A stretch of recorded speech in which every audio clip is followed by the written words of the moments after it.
Yours are the hands of a laborer, skilled and certain, with years of experience written in every wrinkle and fold. These are hands that relish in the feel of natural things, of soil and roots and stone and cool water. Hands that greet the rough, gritty, and textured with tenderness, that wash away dirt and grime at the end of long days, grateful for the toil and the rewards you reap.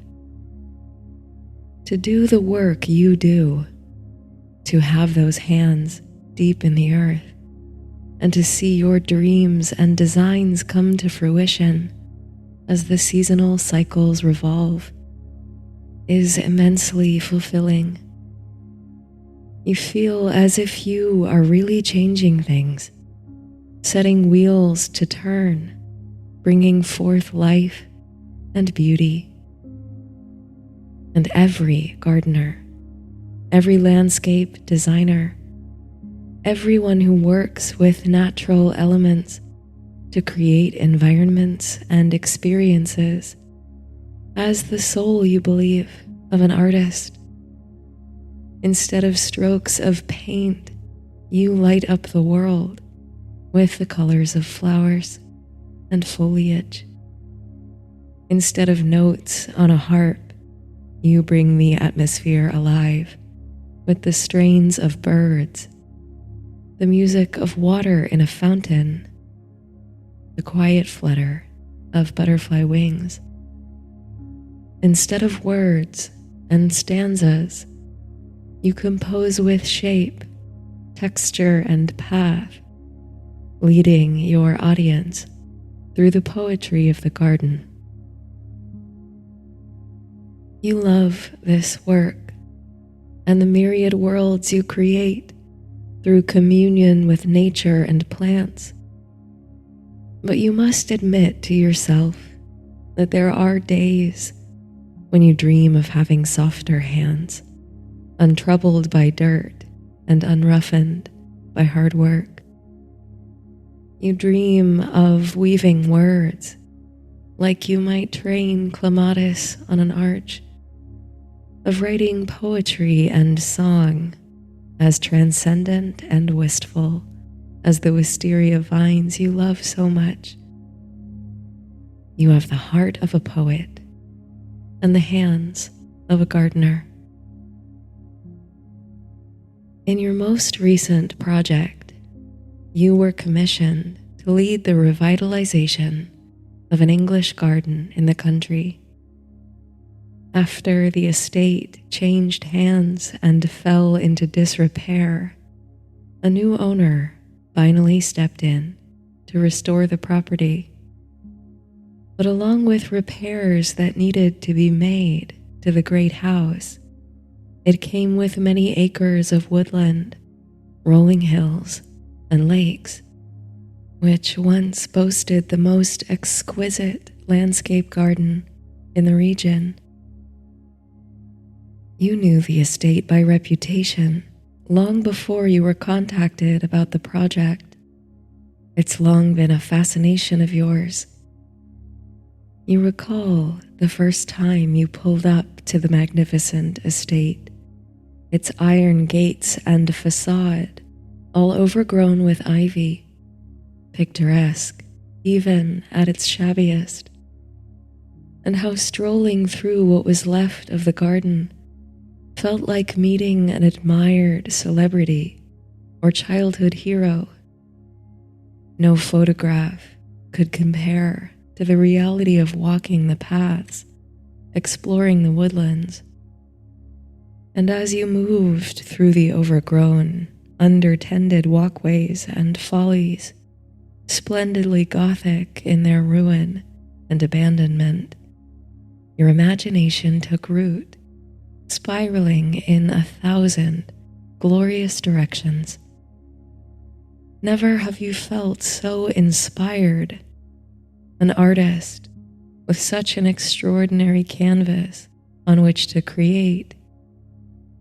In the unkempt grottos, you saw dazzling relief, hidden faces and creeping vines.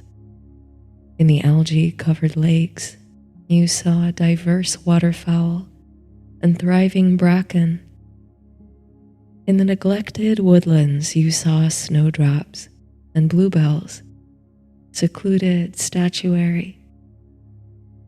With eyes bright and head teeming with ideas, you gleefully accepted the project, then set about restoring the gardens to their former glory.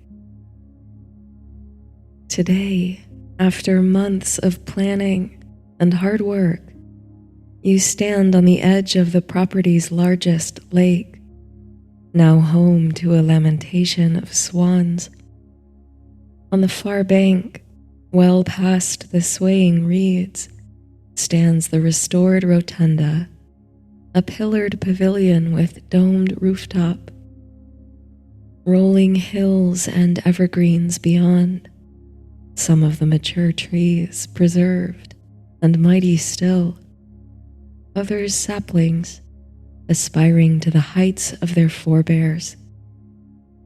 How bold and bright a vision it is!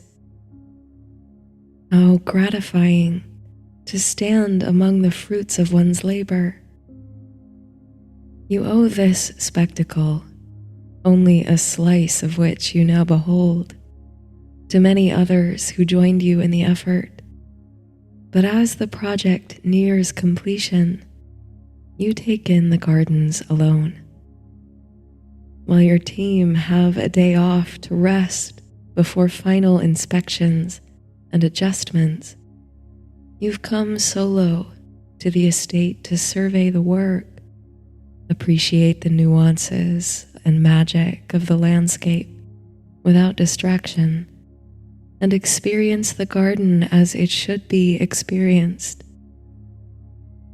It's your firm belief that a well-designed garden is more than just a peaceful place to while away the hours. It is an invitation, a hand held out to the seeker, inviting them into deep contemplation of the outer and inner world. A successful garden is a font of inspiration, creativity, self-discovery, and more.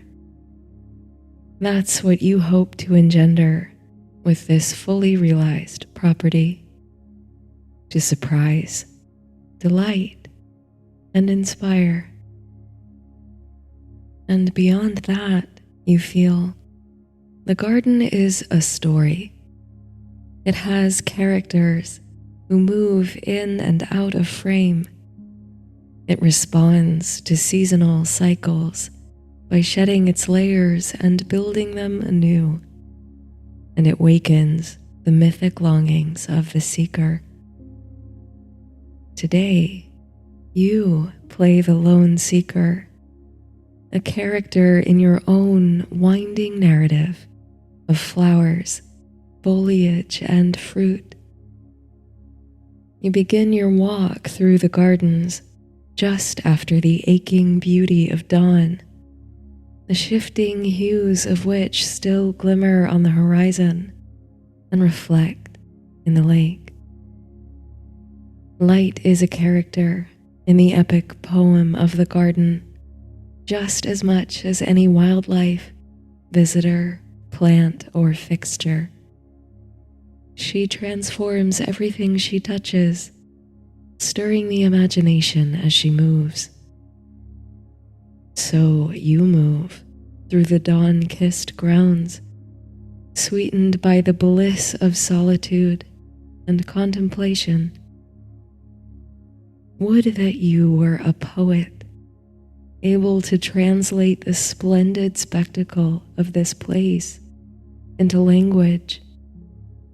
What you would give to grasp that alchemy, that transmutation. Perhaps it's some wistful fantasy, but you've stashed a notebook and ink pen in your satchel for this walk. hopeful that the quiet stroll might move you to some words, channeled, intuited perhaps, from the source well of inspiration. While every seeker's journey through the garden will differ, the narrative through line, metamorphosed by individual imaginations, you designed this garden with a specific story in mind. You found inspiration in the Greek myth of Prometheus, that titan from the earliest ages of the earth who befriended the Olympian gods and earned a place in their new order after the old was overthrown. Prometheus, who loved the ingenuity of humankind, became their benefactor, even stealing divine fire from the gods in their honor. In the myths, he hid that spark of sacred flame within a fennel stalk before bearing it down from Mount Olympus to the fields of mortals. For this reason, you had a border of fennel planted along the entrance path to the garden. The little yellow flowers radiate the most tender scent of licorice and honey as you pass by. Perhaps it's not the most common plant to use in a romantic garden, but you couldn't resist its thematic and sensory connotations. Meanwhile, it's visited by numerous species of butterfly in the dewy morning, adding a splash of color and life to the place. You've peppered the garden and its many domains with allusions to the mythic titan and surrounding motifs. They're not easy to find if you're actively looking for them, as they're made to be stumbled upon by the seeker who follows an intuitive path. Surprises along the way rather than destinations. In every garden you design, you consider these things, how to encourage an organic experience of the place, different every time you visit, rather than prescribing a single correct path. This leads your mind astray as you enter the woodland to fancies of another fixture of both mythology and garden design, the labyrinth. There are two ways to approach such a centerpiece. One, known as unicursal, in which there is a single winding path curled in on itself like a helix for walkers to traverse, beginning and ending always in the same place.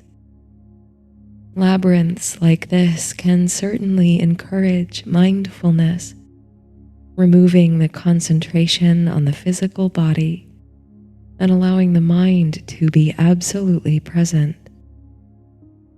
But you are partial to the other approach, the maze approach, which features many opposing paths, corners, and choices, always yielding a different journey. While you haven't built a formal hedge maze into this garden, you think of it in its entirety as a complex series of choices, alternate paths, and opportunities to safely let yourself get lost. It mirrors life, a garden of forking paths, in all its beauty and bittersweetness. How we can never truly know the outcomes of our choices until we look back, much later, to notice the patterns. There, through the trees, is the first of several sculptures commissioned for the garden, and this is one of your favorites. You follow the path to her feet. Pandora, hewn in marble. In the myths, Zeus, so angry with Prometheus for his theft of fire, commanded his blacksmith Hephaestus to create this original woman, molded from the earth. She was equipped with a jar which contained 1,000 plagues and evils theretofore unknown on earth. When the jar was opened, all those evils spilled out, and thus there is plague and misfortune in the world. Pandora, bringer of all that is ill on earth, has naturally been maligned throughout the ages. But you think, perhaps, unfairly so. For with the spilling forth of her jar, not unlike the temptation of Eve, there came knowledge and wisdom to humankind. What meaning does life have if trials and misfortune are never faced? How much more fully do we live, knowing the value of all that is happy, sweet, and desirable?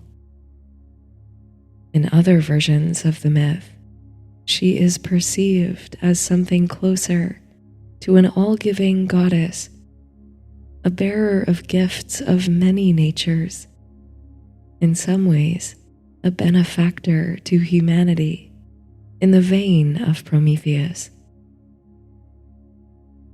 It's with this more complex view of the myth that your Pandora was carved. She stands tall, eyes lifted, holding the box that contains 1,000 woes. Its lid ajar, swirls of marble, like wisps of fabric flow, all curling outward, upward and down. And surrounding the platform on which she stands are cascades of spring flowers and purple meadow sage, in such a romantic sweep that they almost blend with the swirls of marble from Pandora's box. It's the first time you've seen the statue since the final flora was planted, and the whole effect takes your breath away. To see how the marble and botanicals entwine, overlapping and informing each other. Art, nature, art again. Story and song in the brushstrokes of the garden. It's inspiring. Once again, you long for the kind of gift with words that might evoke a fraction of the majesty before you.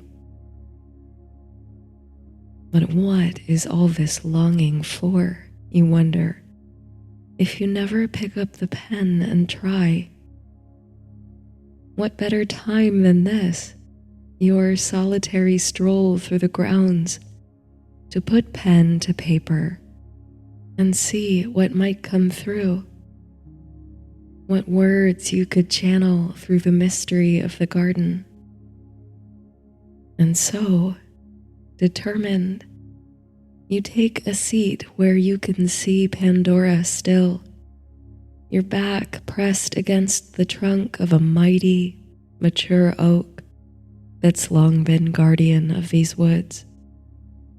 Its branches shade you from the climbing sun, and its leaves send dappled light through to the forest floor. You savor the contact with the tree, which seems to send its energy in the form of a subtle warmth through the tree trunk and roots. You think of all the ages the oak must have seen, all the swift change passing below its limbs, the fall and renaissance of this very garden. There's great poetry in trees.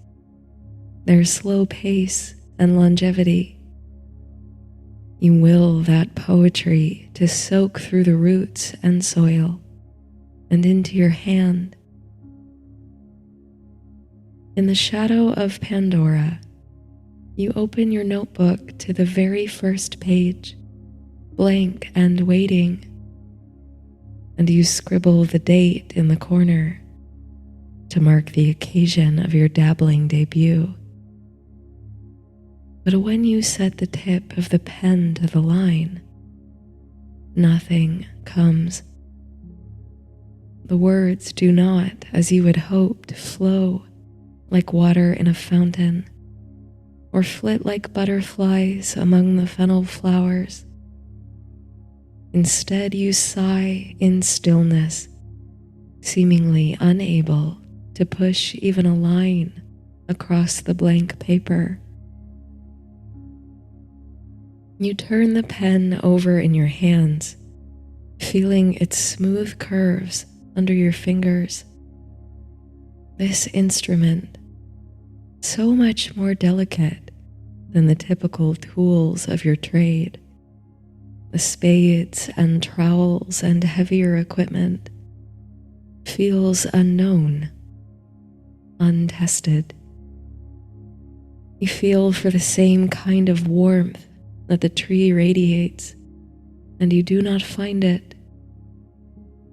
Perhaps this is the problem. The tool. You're thinking about it wrong.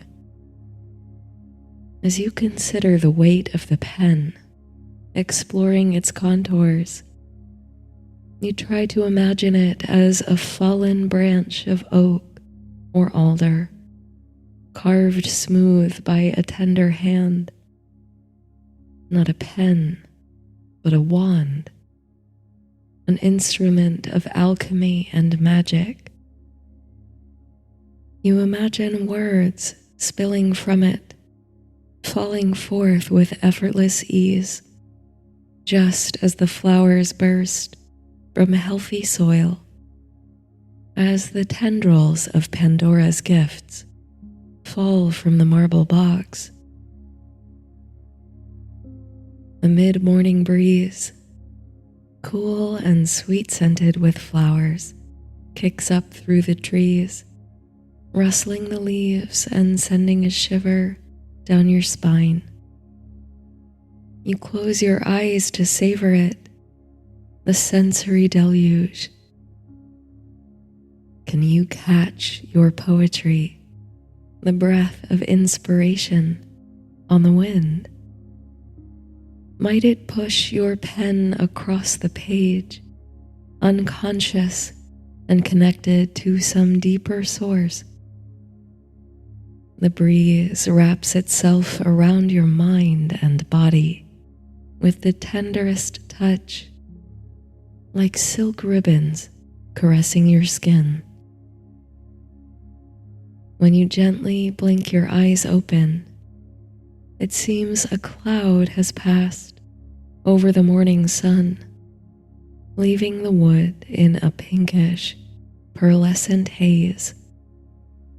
The breeze tickles the flowers beneath Pandora's plinth. You feel lighter somehow, energized, perhaps by your contact with the tree, the soil.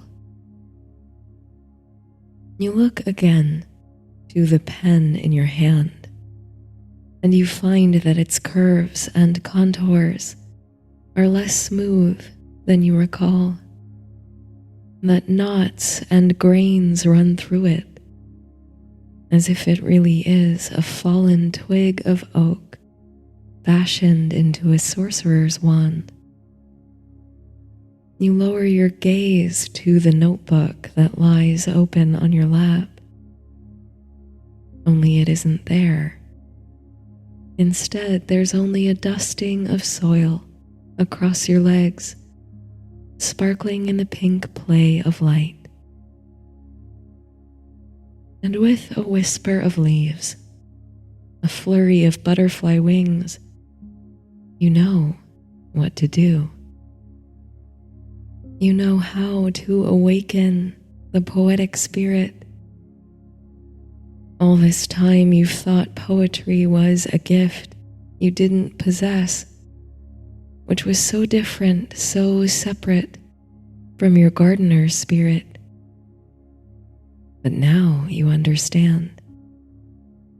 With swift gesture, you grasp the pen, the wand in your fist, lift it high, and plunge it into the soft soil.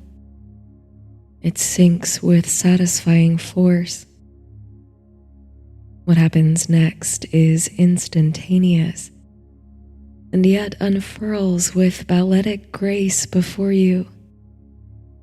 From the place where your pen struck the earth, there suddenly springs forth 100 spirals of creeping phlox, ivy and foxglove, poppies aplenty, and dandelions, bluebells, and may. All varieties of flowers and foliage spinning forth in complex patterns, helical and awe-inspiring.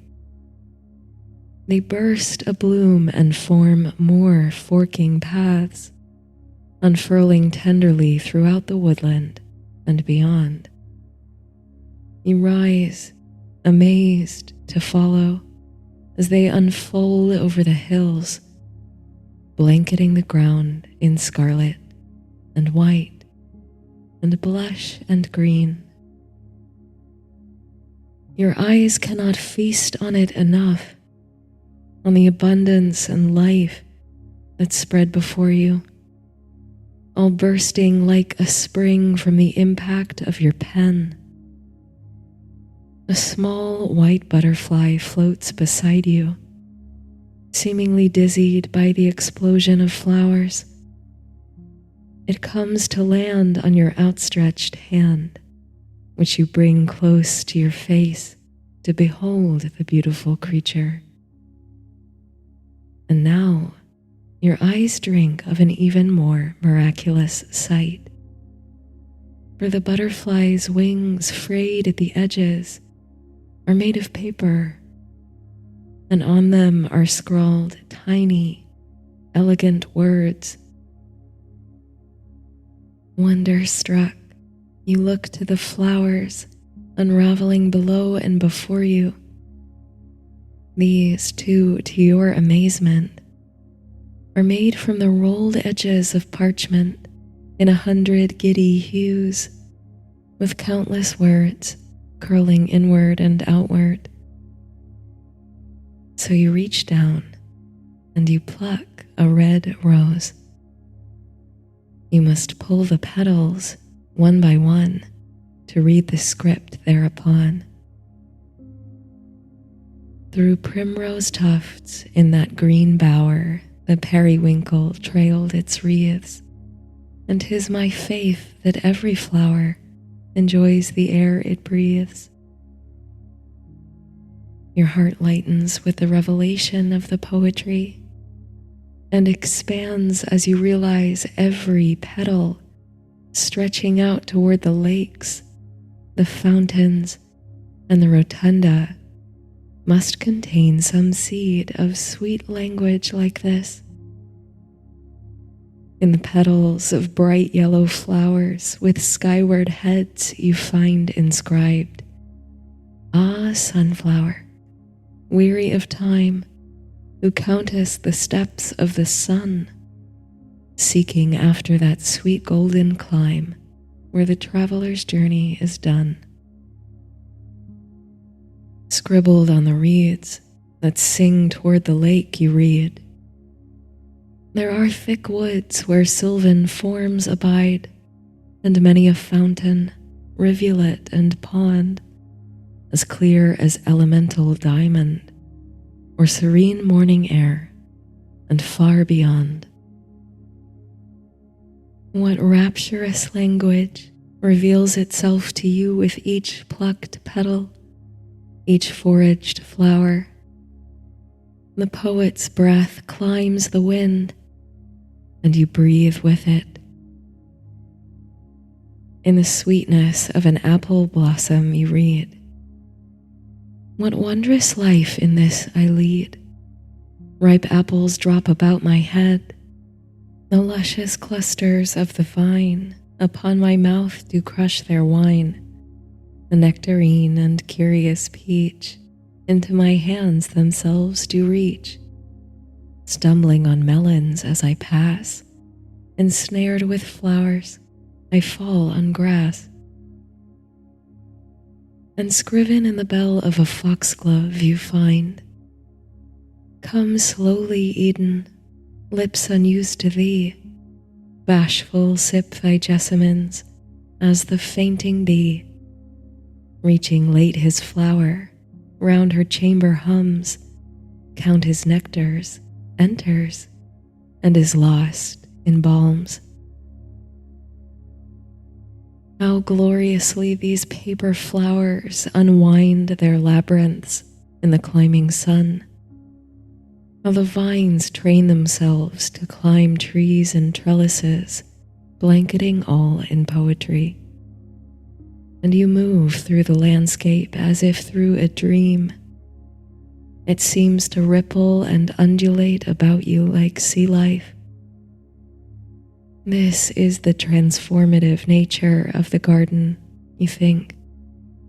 A truly breathtaking garden transcends itself, awakens the seeker to inspiration sought and unsought.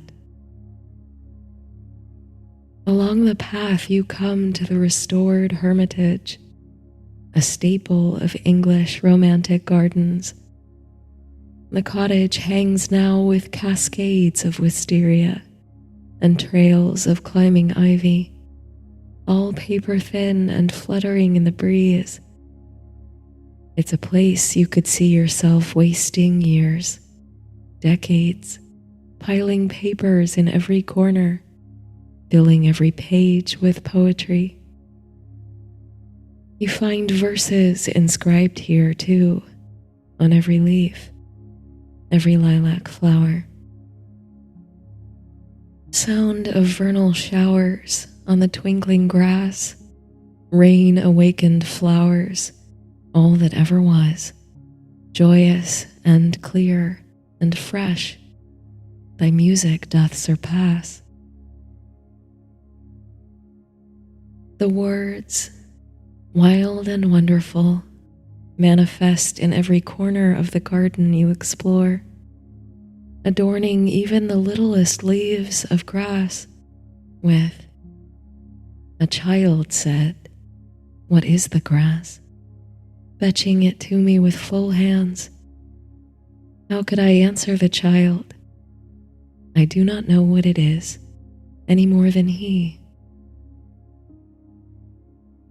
And you feel yourself bathed, enveloped in words like twining weeds, overtaking the environment, overtaking your soul, like the tendrils of marble spilling forth from Pandora's jar in that awe-inspiring sculpture.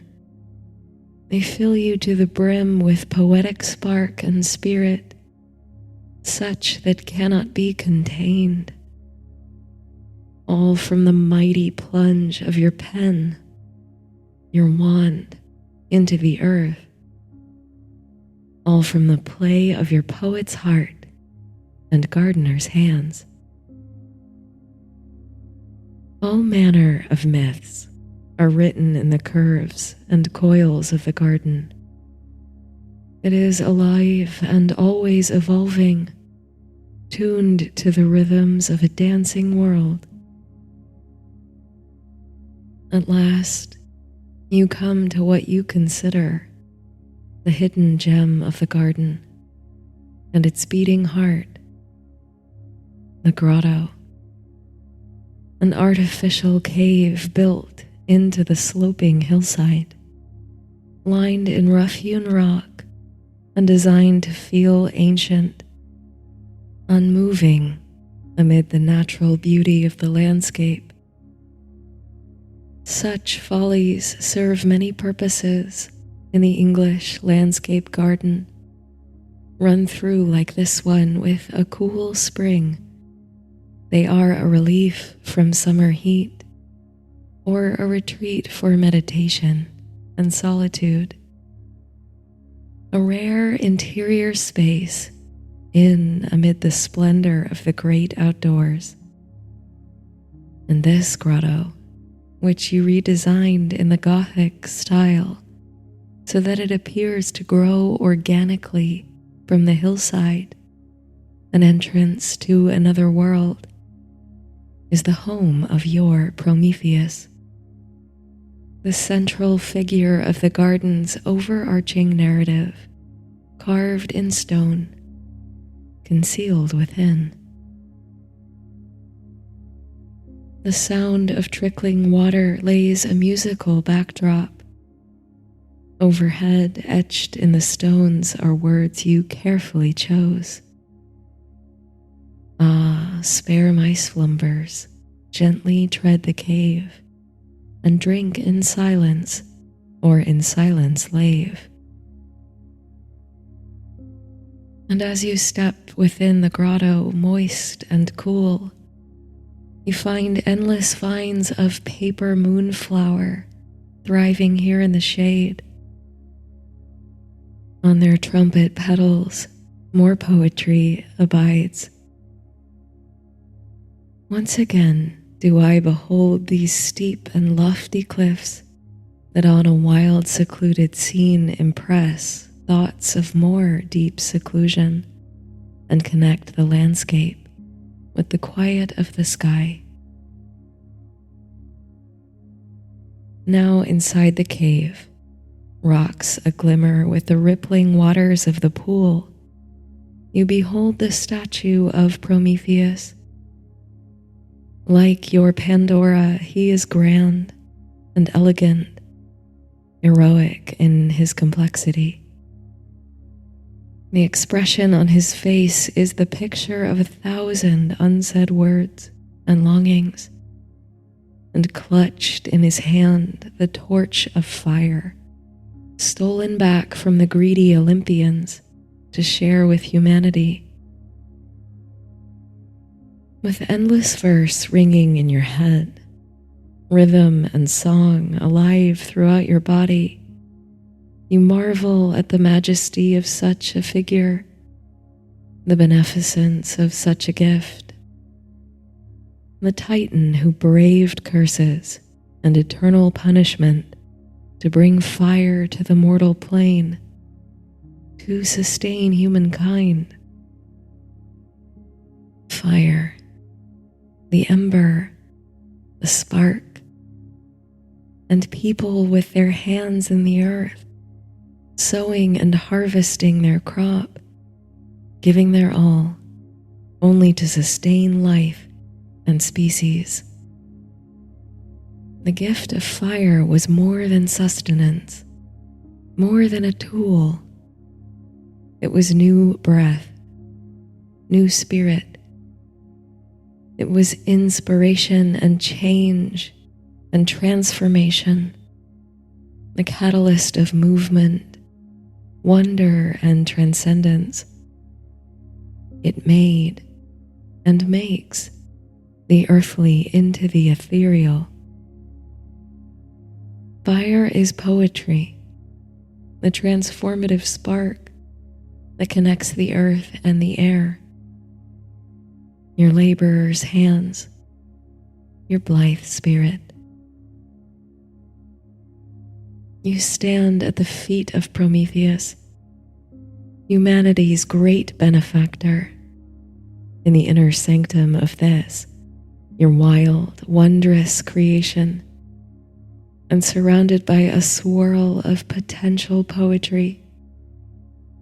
Words like weeds that creep unbridled and feral, finally unleashed from your poet's heart. And you know at last that you have always been the poet you long to become. in possession of mighty contradictions and complexity. You are large. You contain multitudes. Within you are endless verses, untamed, even untranslatable, shining through you as wild wisteria, barbaric yawp, one to be celebrated and sung. Somewhere beyond the stones and the spring of the grotto, perhaps soaring lightly over the woodlands or the lakes, goes a skylark gaily singing, like a poet hidden in the light of thought. And from your lips fall words of praise for that song, which echoes even here in the depths of the grotto. Better than all measures of delightful sound, better than all treasures that in books are found, thy skill to poet were, thou scorner of the ground. Teach me half the gladness that thy brain must know. Such harmonious madness from my lips would flow. The world should listen then, as I am listening now.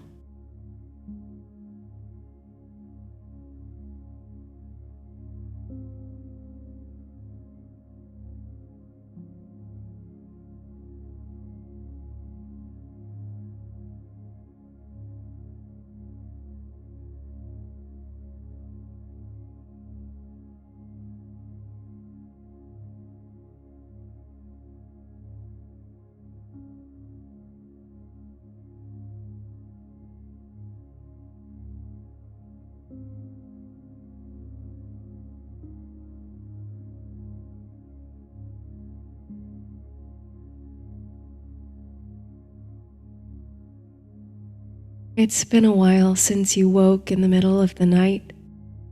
You haven't opened your eyes yet, mildly disoriented, resisting the urge to look at the clock. You curl up closer against the warm dip in your pillow, pulling the covers up to your chin. The moonlight streams in effortless through a parting in the curtains. These bounce lightly in a night breeze from the cracked window. This is the first night you've done so, the weather being mild enough, but it's not the chill that's woken you. Perhaps it was a dream, though any dream details you might have remembered slip through your fingertips as soon as you land upon the thought. That's the way of dreams, after all. Well, a sigh parts your lips. For better or worse, you are awake now. You slide out of bed, wrap yourself in a thick robe, and go to the kitchen to put the kettle on. A nice cup of herbal tea should help you slip back into relaxation and sleep. And perhaps you'll read a chapter or two in your book to quiet your mind. The kettle whistles, and you pour the hot water over an infuser. Instantly, the heat unlocks and releases the scent of chamomile, mint, and other soothing herbs. You breathe in the aroma deeply, feeling your shoulders drop and the muscles of your face relax. You retrieve your book from the coffee table and snuggle into the padded window seat, pulling a throw blanket up to your knees and flicking on a lamp within reach. Moonlight streams in through the wide bay window, and the warm radiance of the lamp meets and mingles with the cool natural light. The moon, big and bright tonight, provides enough illumination for you to see the texture of the trees that border your property. It seems to be a remarkably tranquil night. Little breeze to sway the branches, and a delicate midnight peace draped over everything. You sip slowly at your tea and read the book propped open in your lap. It's a good book, certainly, but you find your gaze tugged at now and then, your attention straying to look once more out the window. You decide to open the window just a crack, and a cool, refreshing night air, fragrant with crocus and violets, sweeps in to liven up the stuffiness of the house. And as you continue to read, intermittently pausing to let your eyes settle once more on the moon-kissed pines and birch trees, a profound sense of tranquil security settles over you, a cozy, nestled sensation only possible at this most magical of hours, a feeling of absolute trust in the safety of your surroundings, like you've slipped from the ordinary world into your own dream cocoon, where everything you can see, hear, smell, and touch is coming from your own mind. Messages from the other side of sleep. Maybe it's the aromatic florals of the night mixed with the herbs in your tea, but the scent of plant life seems to grow stronger and more intoxicating with every breath you take. Your eyes wander vaguely from the page, and for a moment, you're unsurprised to see the cascades of wisteria that hang from the edge of your window seat, the network of tree roots that weave across the floor. But then, as you watch, before your eyes, the room transforms. The roots reach and burrow, and great trees grow up from nothing, stretching toward the ceilings, which dissolve into a clear, midnight sky. Soon, even that is near obscured by a burgeoning canopy, needles and leaves and branches closing in toward each other. The walls fall away, and a forest grows right in the middle of your very home. There's the fragrance of fresh growth all around, fresh and bright from the evergreens, which retain their splendor year-round, and diverse flora bloom from what was once hardwood and is now a complex forest floor, with many shrubs and flowers now reaching their peak. Somehow, as miraculous as the transformation is, it feels entirely expected, like you knew it was coming, like you've waited for this. Because there's a deeper urge now, tingling in your fingertips and toes, an urge to get up and be wild and wander into the woods. It's a ridiculous proposition, you know that in your head. But still, a little fire kindles in your belly, an excitement that won't be easily quenched. The slight breeze through the glimmering trees seems to whisper your name, soft and low. The forest is calling you. Will you answer the call? Only moments pass in quivering hesitation before you've thrown off the blanket and risen from the window seat, flicking on the flashlight on your phone.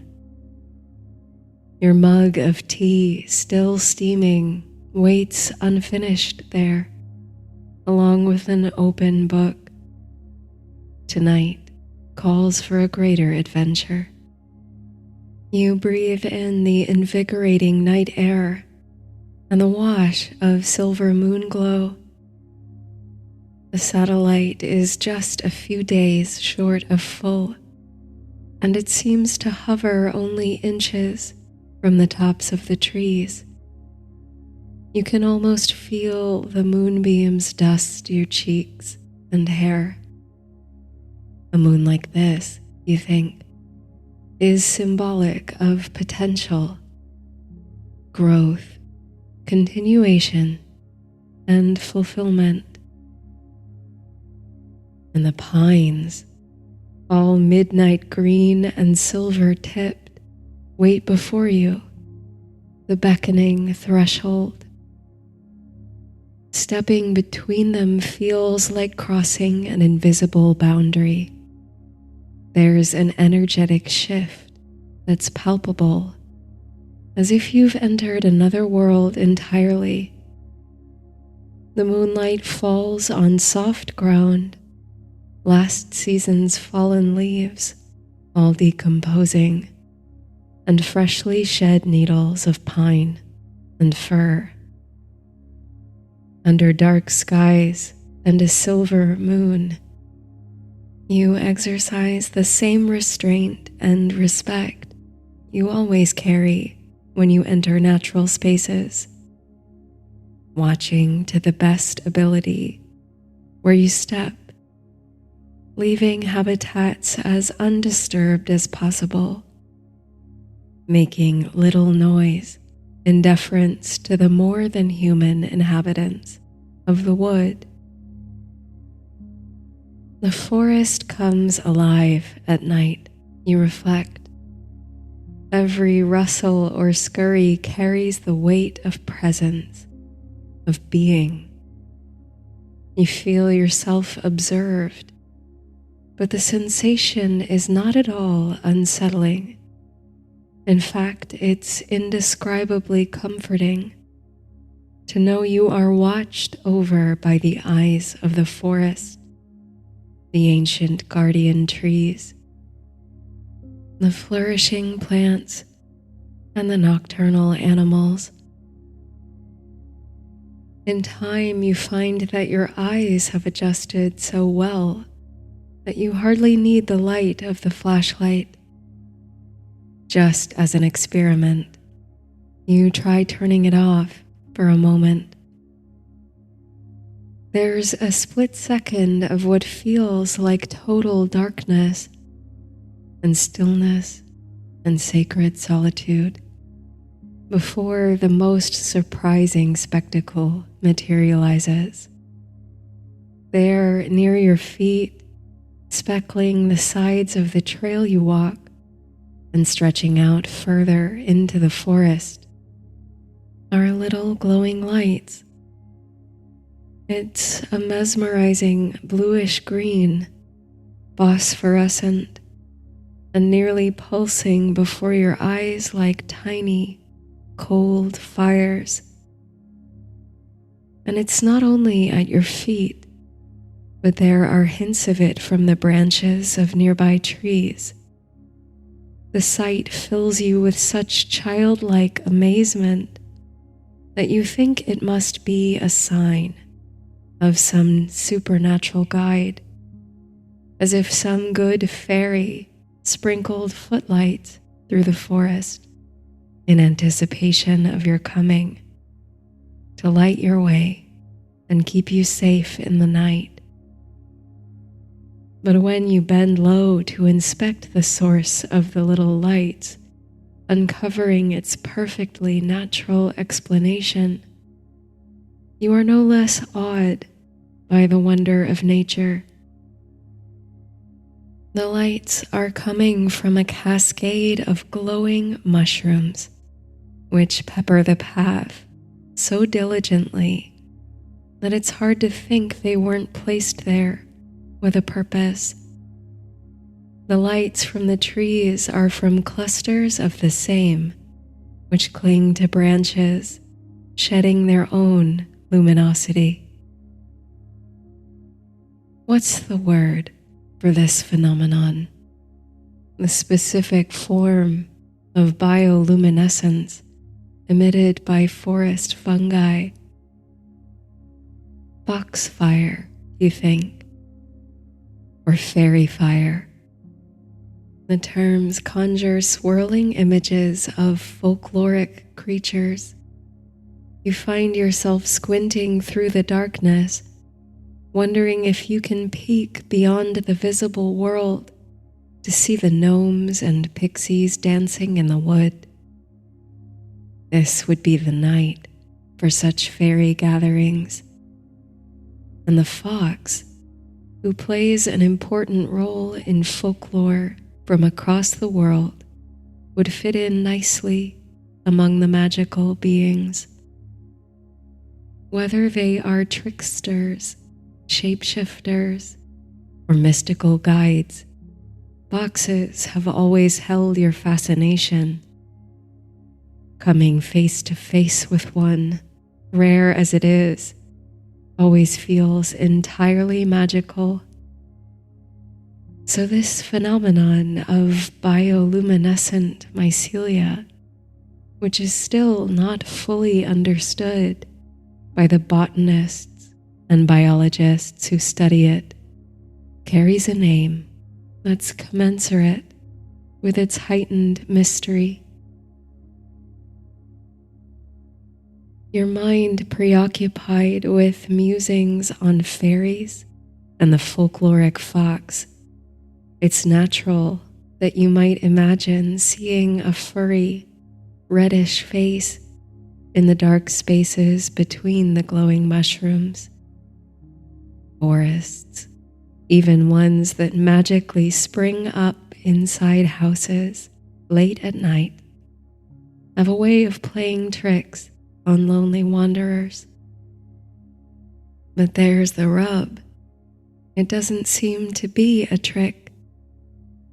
It really does look like there are two black, shining eyes peeking through that tufty fur. In a few moments, it becomes clear that it's not just your mind conjuring patterns in the darkness. There really is a red fox, crouched low to the ground and still as a statue, holding your gaze from beyond the trail of mushrooms, the glow of foxfire flickering in their eyes. Your breath catches, and you still your muscles, immediately conscious that any movement might alarm the fox and cause it to flee. But the longer you stand there, the more it becomes evident that the fox does not feel threatened. You relax and exhale. You hold eye contact with the fox for what seems like a very long time, the only movement you can sense being the occasional swish of the animal's tail in the brush. The connection between your eyes is palpable, almost visible, like a trail of light. You soon feel relaxed enough to move, and you slowly, carefully crouch down so that you are closer to eye level with the fox. They hardly flinch at your motion, as if it was expected. The blue-green glow reflects off the fox's white and orange fur. Then the fox, never breaking with your gaze, takes a step. A paw falls in a gap between the glowing fungi, appearing to light up as it crosses the plain. Then another step toward you until your faces are only inches apart.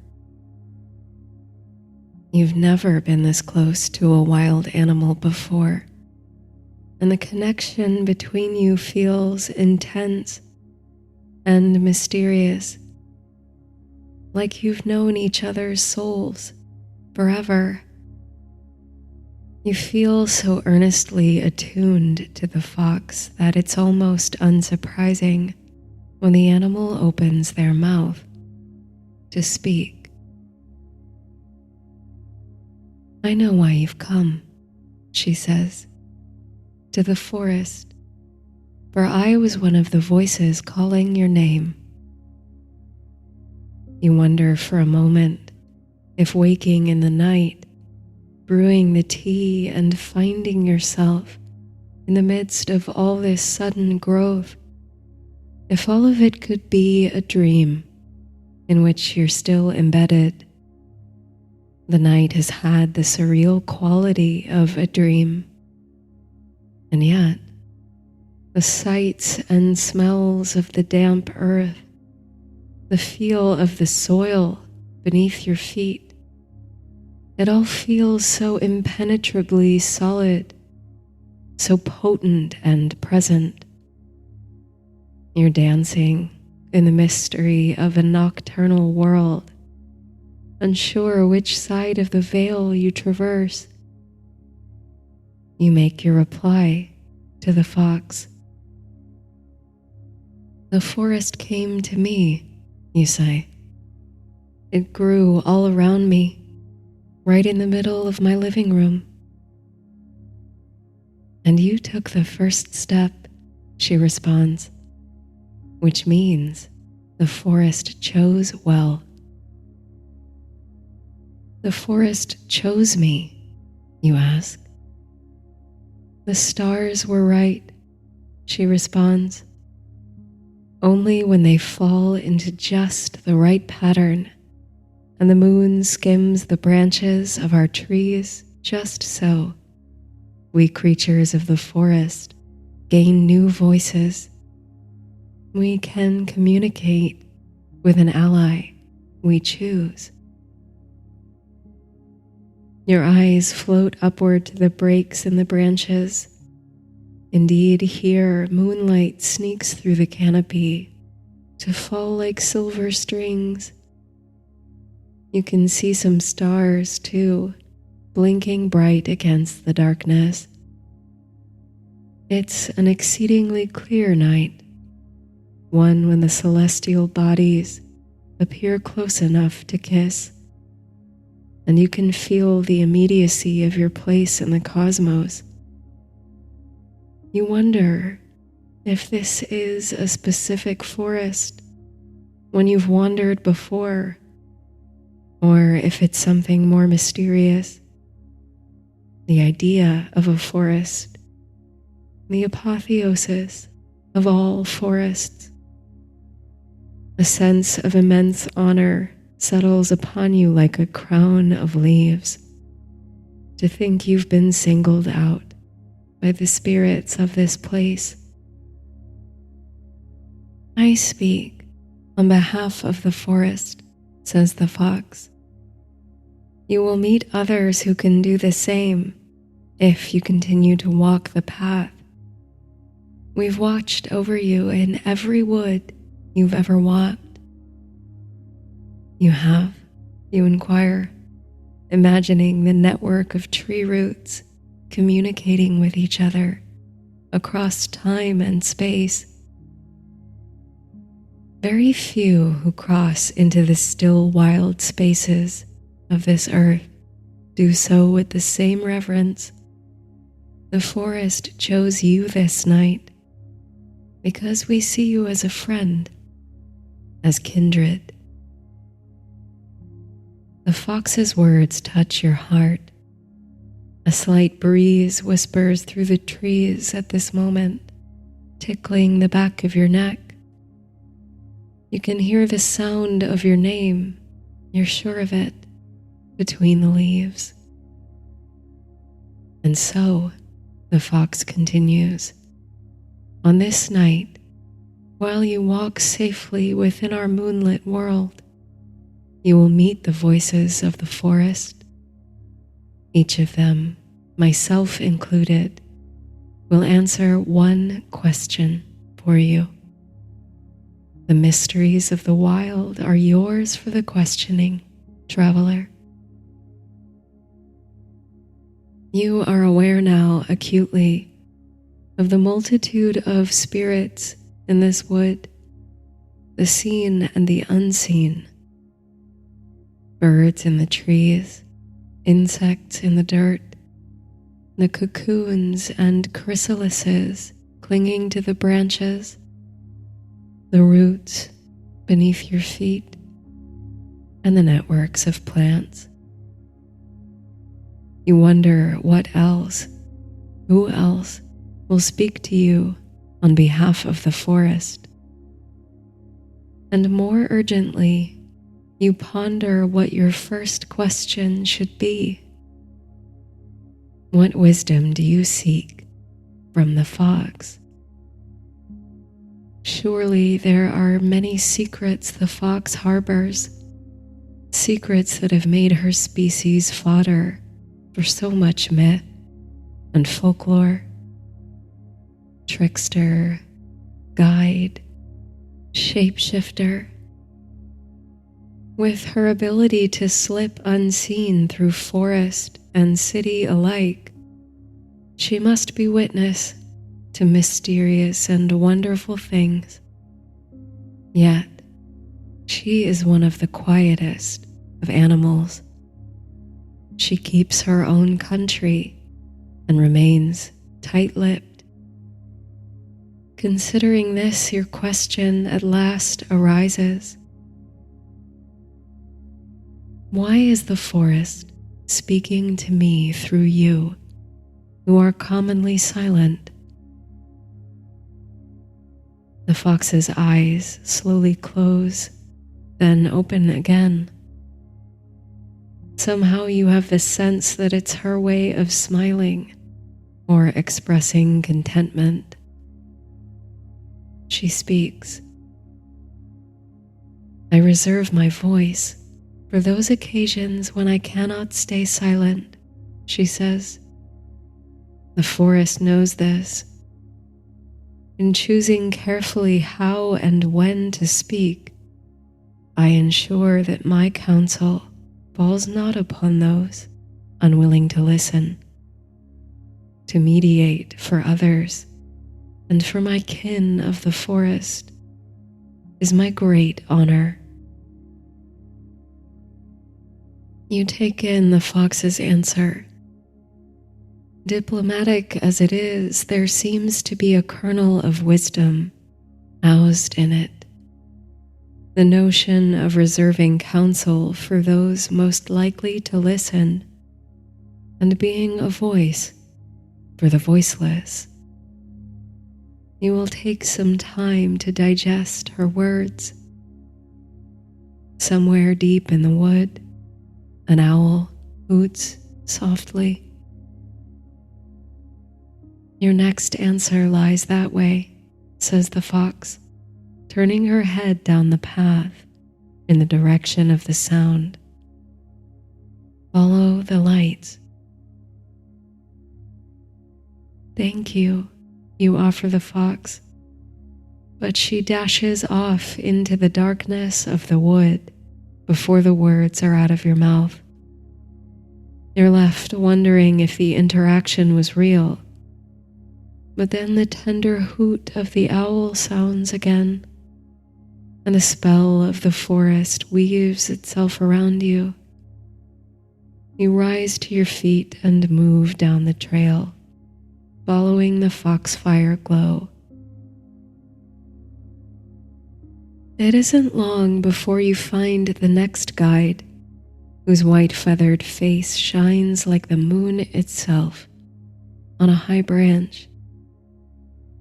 You know this is your guide because in the owl's dark eyes, striking with that crescent reflection of greenish blue bioluminescence.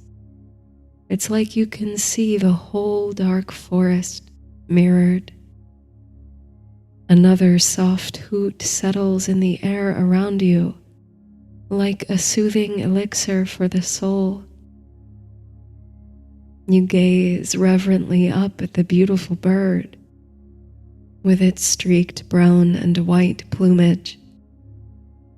If you're correct, this is a barred owl. You recall with amusement that you once thought the name of the species referred to the poets and harpers of the old world, rather than the pattern of feathers. The owl speaks. On behalf of the forest, he says, with a voice that's raspy and low, I will answer one question for you, traveler. You've been considering your next question since parting with the fox, for it was the owl's voice that beckoned you on, deeper into the heart of the forest. What is it you'd most like to know from the owl? His eyes gleam, containing endless darkness and slivers of light. You ask, you who have keen eyes for hunting at night, what do you see that no one else does? The owl shifts subtly on his perch, and the barred feathers across his chest shiver, then settle back into place.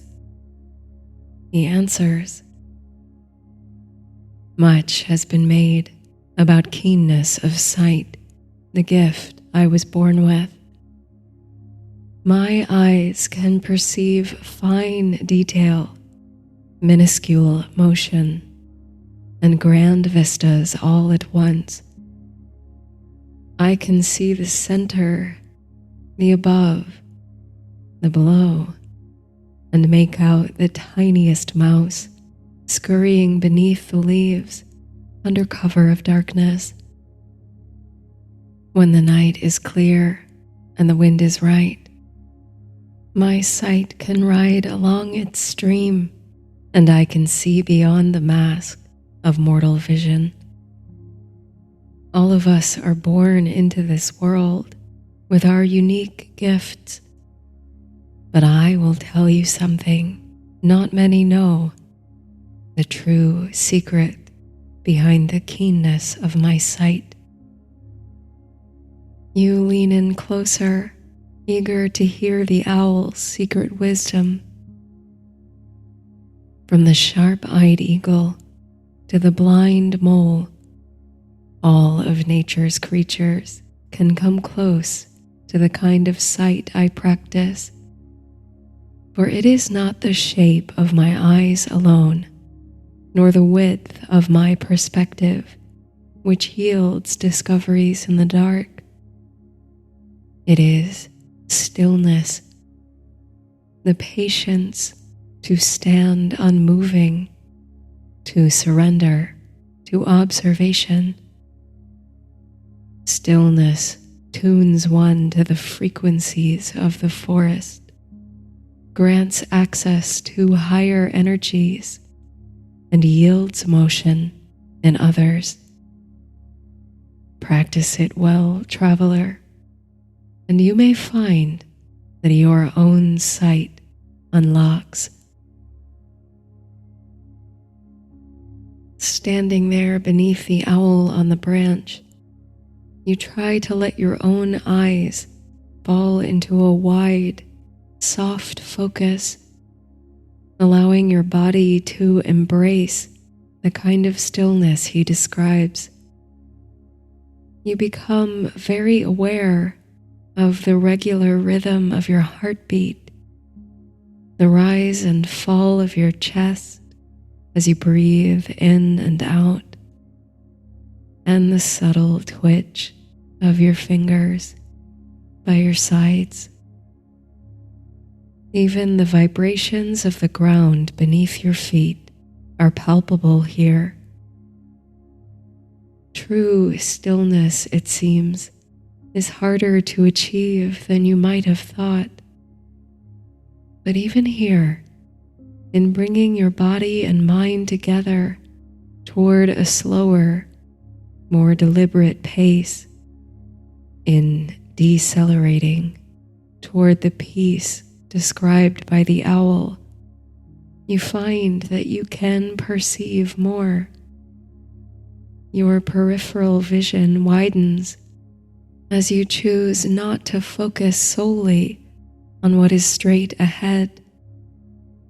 You can sense the presence of the stars peeking through the canopy, the leaves on the ground, the glow of foxfire stretching out into the forest. You breathe. This is something you can come back to, you think?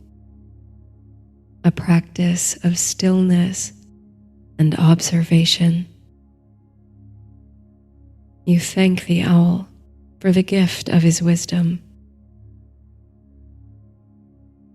Travel further if you seek more, he says softly, and swivels his head as if to gesture on down the path.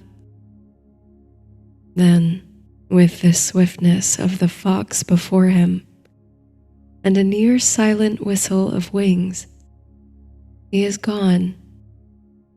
His hunt continues, and so does yours. After 2 otherworldly encounters with the forest's wisest creatures, you are unearthing a hunger for wisdom you hadn't known was there. You've always approached the natural world with a sense of open wonder, certainly a curiosity about the inner workings of its systems and species, but never have you considered how thoughtfully it might speak to you, how a simple enough question can yield entryways into the complex spirals of awe. So you travel on, following the Foxfire Trail, eager to find your next guide. You wonder who will reveal themselves to you next. Will it be like in the romances, when a questing beast or a white stag appears like a flash through the trees, setting your heart alight with desire? Or will you be led to the mouth of a rabbit's burrow, a pond flush with frogs? As you walk, you try to maintain the soft and open awareness of the owl, along with the patience of the fox. These are lessons you hope to take with you when the time comes to leave the forest. You find that you've been walking for a while with no indication of your next guide. You stop where you are and take a deep breath, trying once again to practice near total stillness. Perhaps you haven't been listening carefully enough to hear the voice that's calling you. There is little sound in the forest at this hour. Somewhere far off between the trees, a twig snaps. Even further away, if you listen hard enough, there's the hum of a vehicle on the road. Strange that here, so deep in the enchanted heart of nature, you can still sense the encroachment of civilization.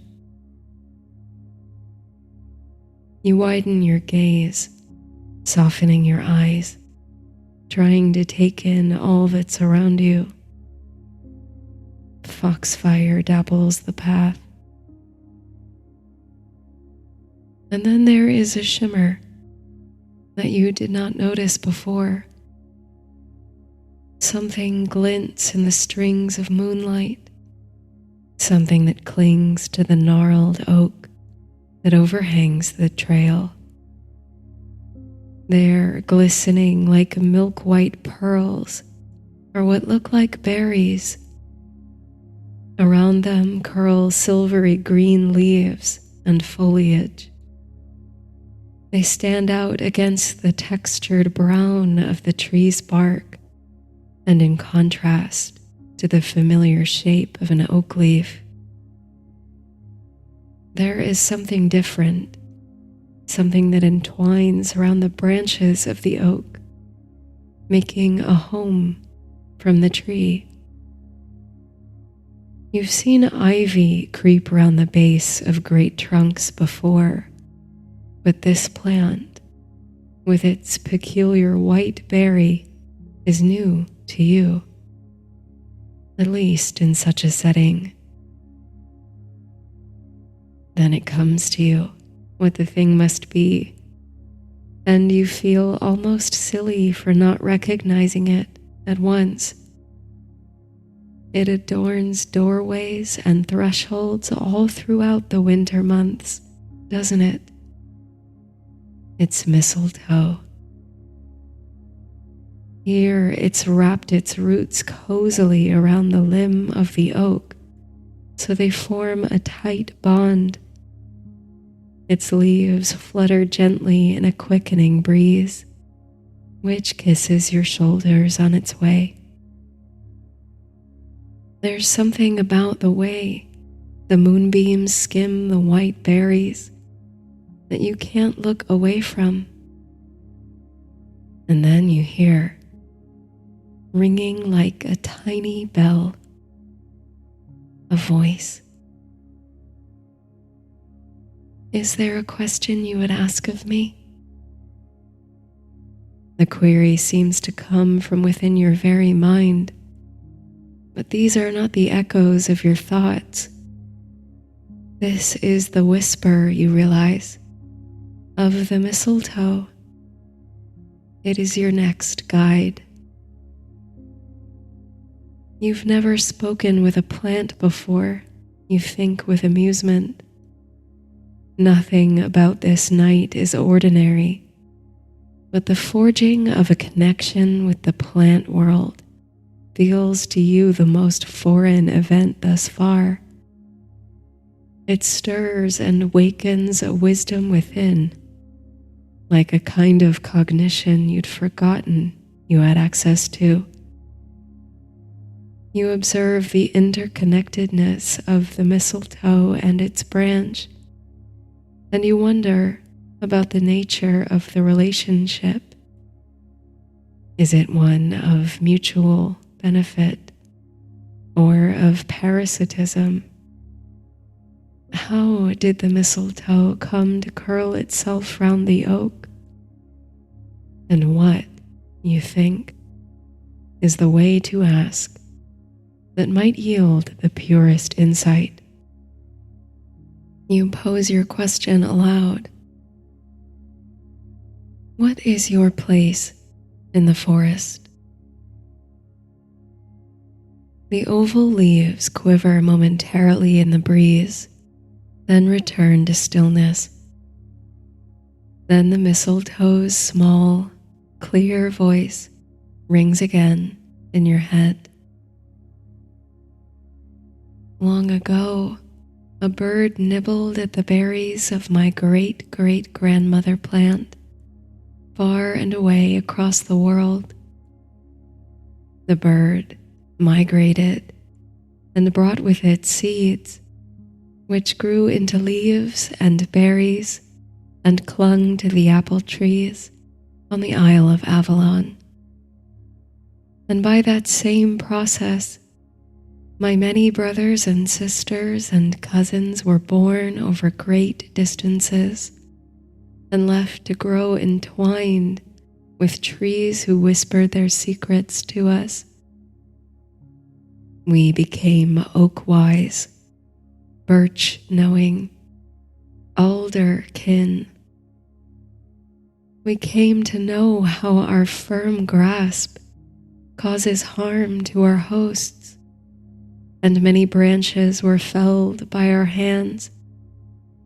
We regret the loss, but those fallen branches met the earth and melted there into the soil and came to feed the living trees and shrubs. I know the migratory patterns of birds, the feel of oak bark, and the signals of connected roots. I know better, perhaps, than most, that everything is connected, from the smallest of sprouts to the most distant stars. I know that boundaries are only erected to sever the inseverable connections within nature. It's how I know that you are the same as me, no matter how far your kind drives mine away with walls and stories. You think of the tree roots that stretched themselves across your floors and the walls that dissolved into the world, walls that only exist to keep the inside out and to maintain the illusion that you are separate from the natural world, instead of deeply embedded within it, an integral part of its connected universe, like the mistletoe wrapped around the oak. One more guide will speak to you tonight, the mistletoe whispers in your mind. They've been trying to reach you, calling your name since first you entered this forest. But they are very hard for the uninitiated to hear. This remark gives you pause. Yes, you've been hearing your name in the silence of the wood, you're sure. But who can the speaker have been? The wind? Who or what else has been with you since you first set foot in the mysterious forest? Your gaze naturally falls downward, settling on the forest floor, where the little lights of the glowing mushrooms still illuminate your path. Of course, you think, the foxfire has been all evening your north star, your guiding light. This is the beckoning voice. You drop to your knees, and the mycelia seem to glow brighter as your presence nears. Will they speak to you in the same way as the mistletoe, a ringing echo in your head? Hello, you say, unsure of how one introduces oneself to a mushroom. As if in response, all the tiny mushrooms in your line of sight blink in unison, dimming and brightening like one collective organism. The visual effect produces an almost audible hum or buzz. You soften your gaze and try to still your thoughts, thinking of the fox's keen listening and the owl's insightful stillness. And you think of the mistletoe's wisdom too, trying to grasp, to remember your own place within the forest's ecosystem.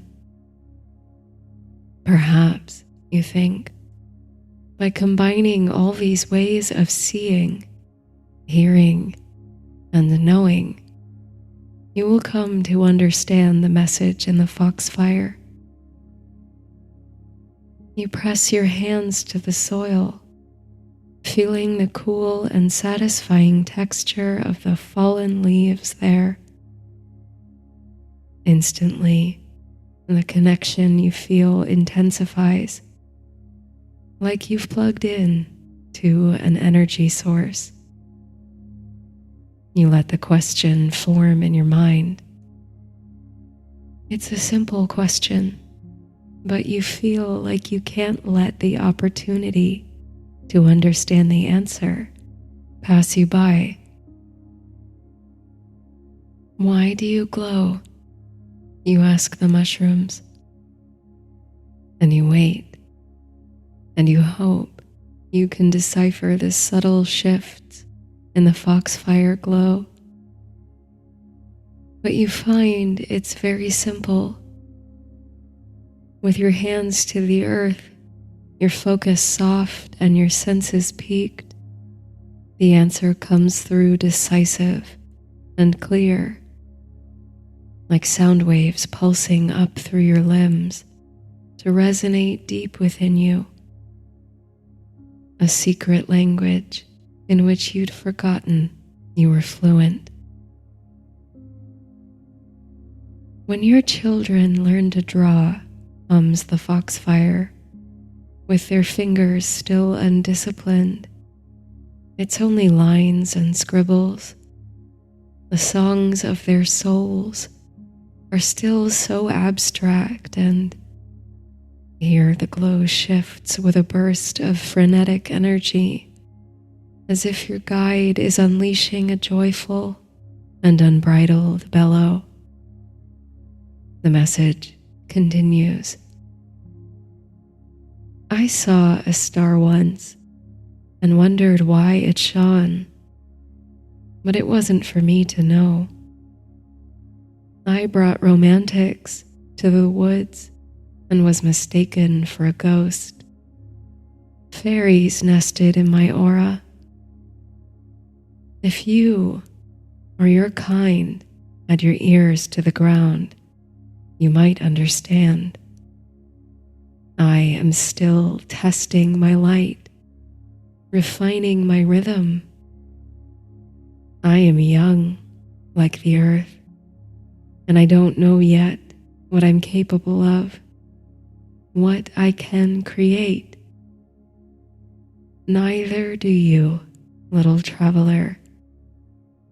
You are a child too, and I do not hold your clumsiness or your naivete against you. I admire your trying. There is no secret, no grander mystery to my cold fire, my promiscuous glow. I know as much as you. I am learning to sing. The glow returns to a constant, and the buzz in your limbs recedes. You kneel and ponder the strange message you've just received. All the other guides seemed so sage, so wise, so willing to impart profound and meaningful counsel. But something stays with you about the foxfire's tale. It's a complete surrender, you think, to the vast unknown, to the clumsy nobility of trying and of failure, to the unthinkable age of the universe and the childlike innocence of all earthly creatures in comparison, to the absurdity of anyone or anything that claims absolute certainty. There's something deeply comforting about it, the reminder that you are not alone and are in fact held by a whole world of unknowing, of utter mystery. You press your hands again to the earth, intending to convey your thanks to the trail of Foxfire for their guidance and wisdom, and also to let that thanks radiate out to all the spirits of the forest. But beneath your fingers, a change is taking place. Soil and moss withdraw from your touch, giving way to the tight threads of a throw rug. Roots recoil and limbs retreat.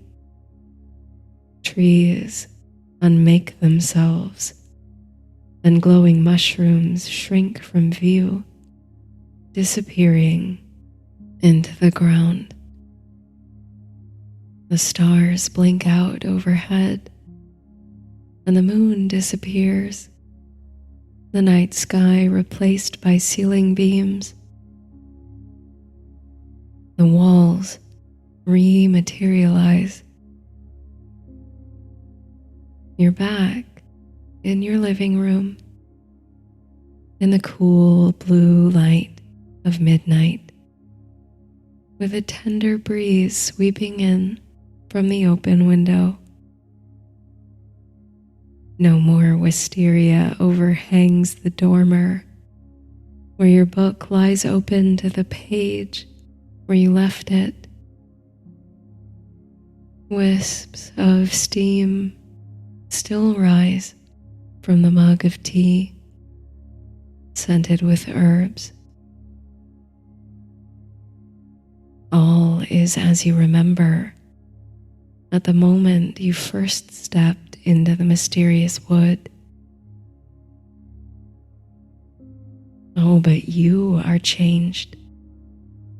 You were called to the forest tonight and led by animals and plants and the spirits of nature. You were initiated, and you carry now new wisdom. No, old wisdom, long forgotten, and at long last remembered.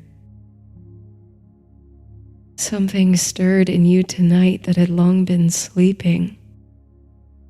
It roused you from your dreams. Tonight, in your home, a forest grew.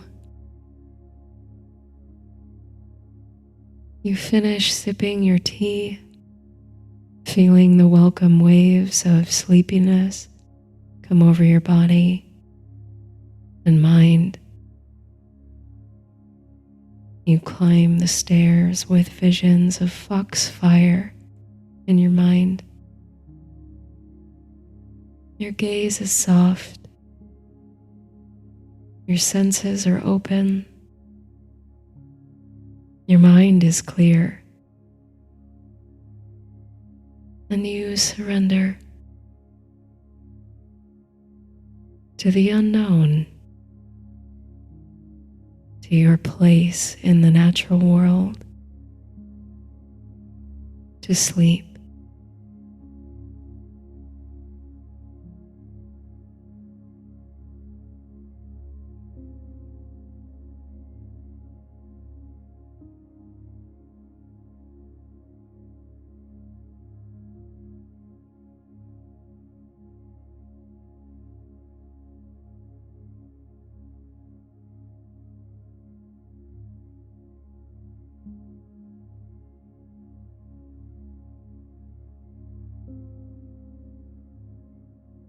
Tonight is the night, says a whispering voice, an incantation on the breeze.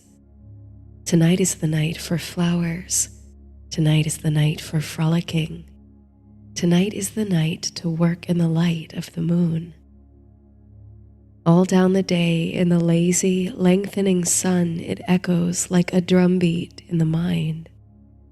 Tonight is the night. Like the buzzing of bees, or the flutter of butterfly wings, which will soon return on the breath of spring.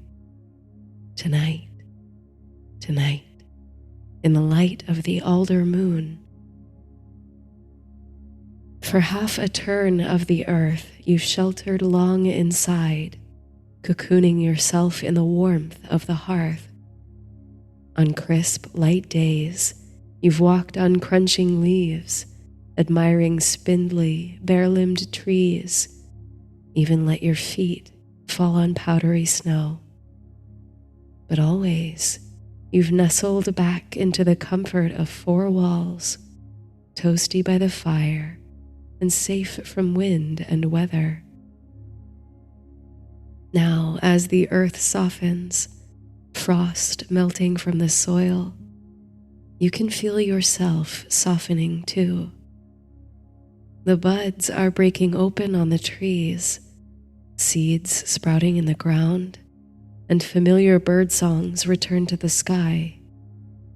The robin and the myrtle warbler, the chatters and ticks of tree swallows, the gurgle of the red-winged blackbird.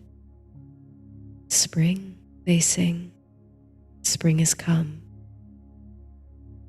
The trouble is that you've grown used to winter, accustomed to the snug safety of the home, like rabbits snug in their warrens, hidden away from the wilds. To welcome spring again is to step beyond the threshold, to open your heart once more to the wildness of the earth, and to shed layers that have become a second skin. But under the thawing frost is that which you've missed most in this time of winter: your garden. A seed, a sprout, a bud. These are all potentialities. Like an egg unhatched, each seed contains immense possibility.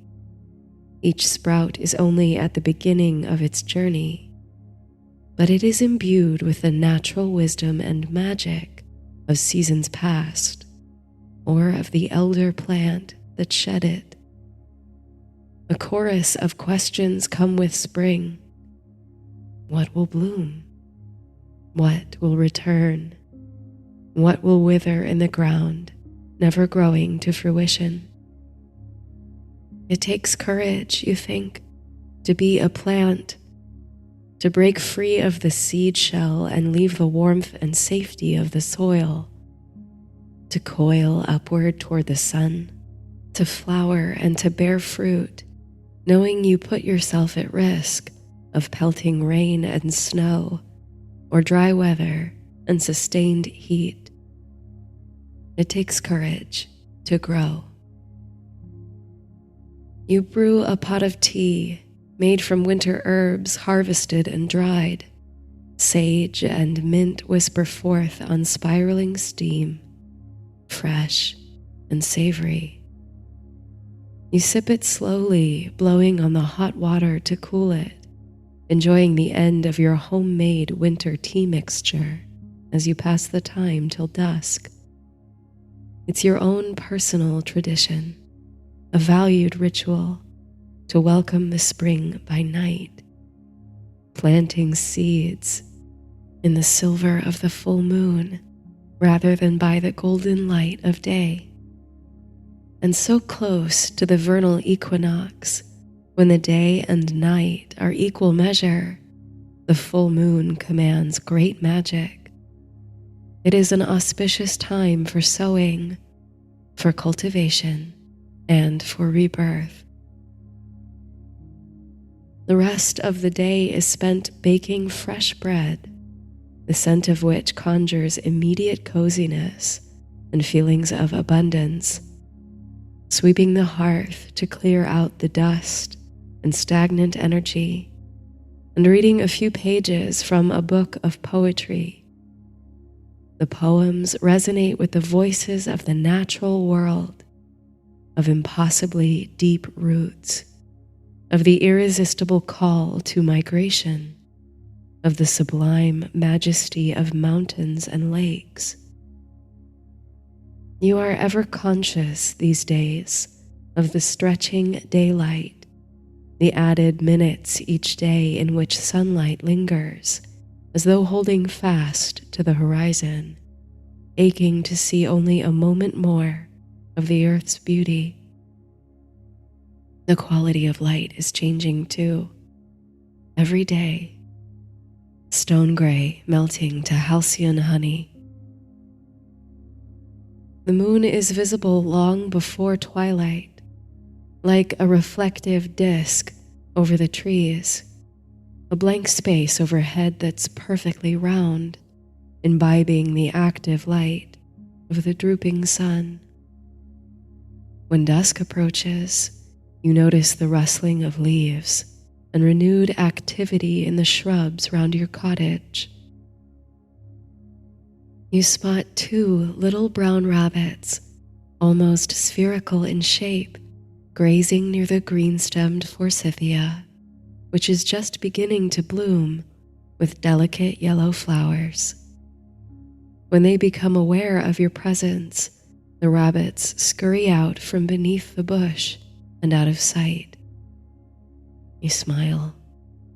It's good to see the return of crepuscular creatures. Some gardeners might see rabbits and their kin as pests, but you can't help it. Your heart melts to see their fluffy tails and twitching noses.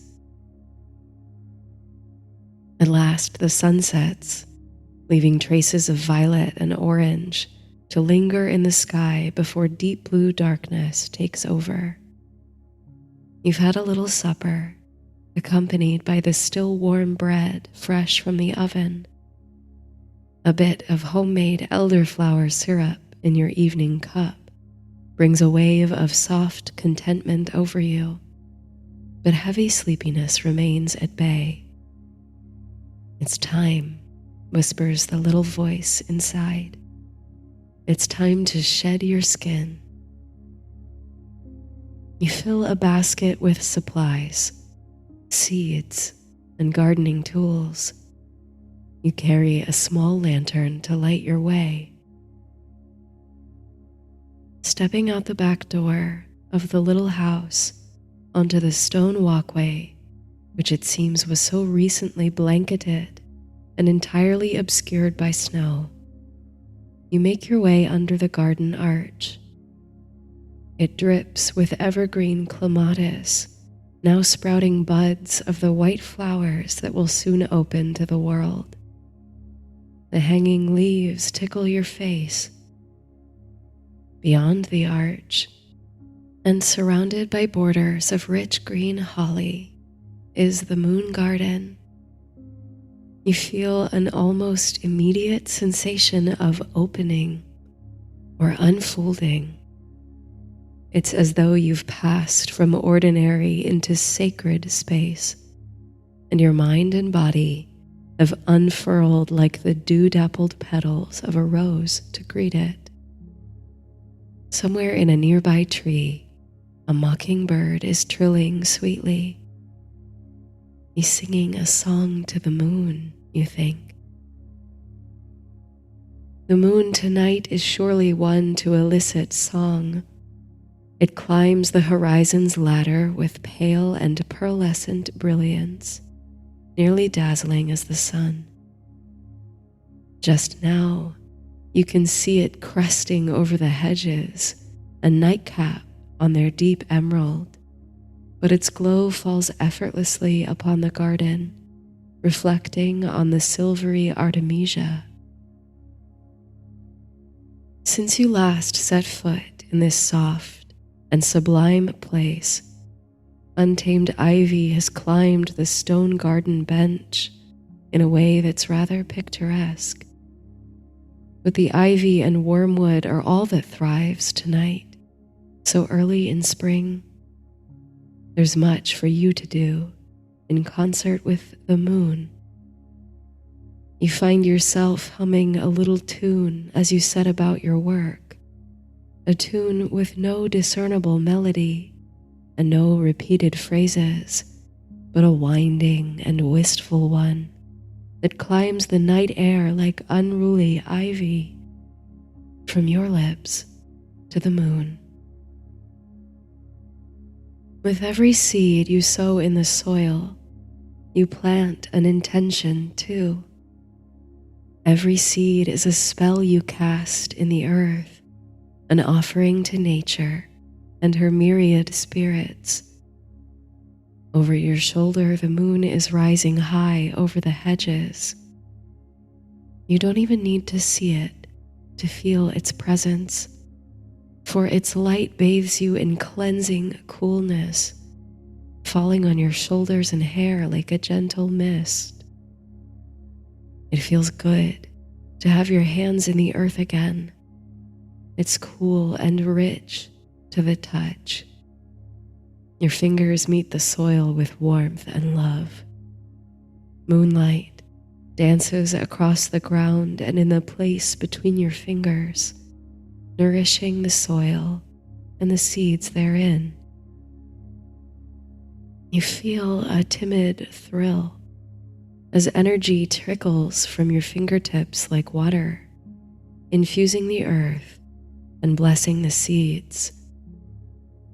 This is the very alchemy of spring, you think, the awakening of that which was dormant, the re-energizing of the earth and all her interconnected systems.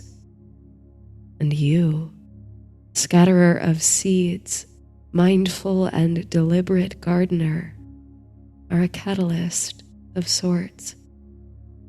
You can feel roots being put down and sprouts emerging until, where moments ago there was only a tiny seed, now there is a blossoming snapdragon. Rippling petals of pale pink, open to drink the mead of the moon. Your touch and your magic waken a whole flowering row of pink and yellow snapdragon, narrow stalks with blooming bells that revel in the moonlight. It gives you a little burst of pride to see them spring to life before you. But you may not move mountains. You are grateful for the natural magic you possess. The blessed connection with plants and cycles feels grand and important. If every seed is a spell, then a flowering garden of your sincere intentions must create meaningful change in the vibrations of the planet. Oh, the moon at this moment, how it hangs high and gleaming, so near, so magnified that it seems you could reach out and touch its cratered surface. The cascade of honeyed light sweetens every corner of the garden. It's no wonder, you think, that every culture tells such extraordinary stories about the moon. It's impossible to look upon such a wonder in the sky and not sense its magic. The Greeks, for example, personified the moon as a goddess, Selene. Like her brother Helios, the sun, she drove a chariot across the heavens each night to spread the sweetness of her light over the world. Casting her eyes and tender rays upon a field of sheep, she beheld for the first time the beautiful shepherd Endymion at rest beside his flock, and she was taken by a dizzying passion. How lovely he was in that peaceful state, the dreamy smile curled across his lips, and how perfect, how pure he appeared when bathed in her light, reflecting back her own serene glow. Selene entreated Zeus for his assistance, for she would have the mortal shepherd be hers forever, and always be so tranquil and so beautiful. Zeus agreed, and he enchanted Endymion to eternally sleep, retaining his youth and beauty always. The charmed Endymion slept on through day and night, and remained lovely as that first night. And every night he dreamt he held the moon in his arms. So often the moon has been associated with the feminine, for its softness in contrast with the harsher light of the sun. But the light of the moon is only a reflection of the sun, you remember. The moon's true power, though unseen, is in its closeness to the earth and its dominion over the tides. Drawn to and by the satellite, the oceans swell and surrender to its cycles. As wielders of unseen but undeniable power, the Greeks identified two other goddesses with the moon. Artemis, of course, was goddess of the hunt. Your Artemisia plant is named for her, the eternal maiden who ran with deer and was wild as the woods. And then there was Hecate, the three-formed goddess who guarded thresholds, crossroads, and walked with spirits beyond. She was a goddess of magic, a protector of witches, and a teacher of herb lore and poisonous plants. The threefold lunar goddesses occupy your mind, standing at crossroads, tearing through wilderness, and driving chariots over slumbering landscapes. You hold them in your thoughts, distinct but interlaced, as you set yourself to the trellis on the garden's south border.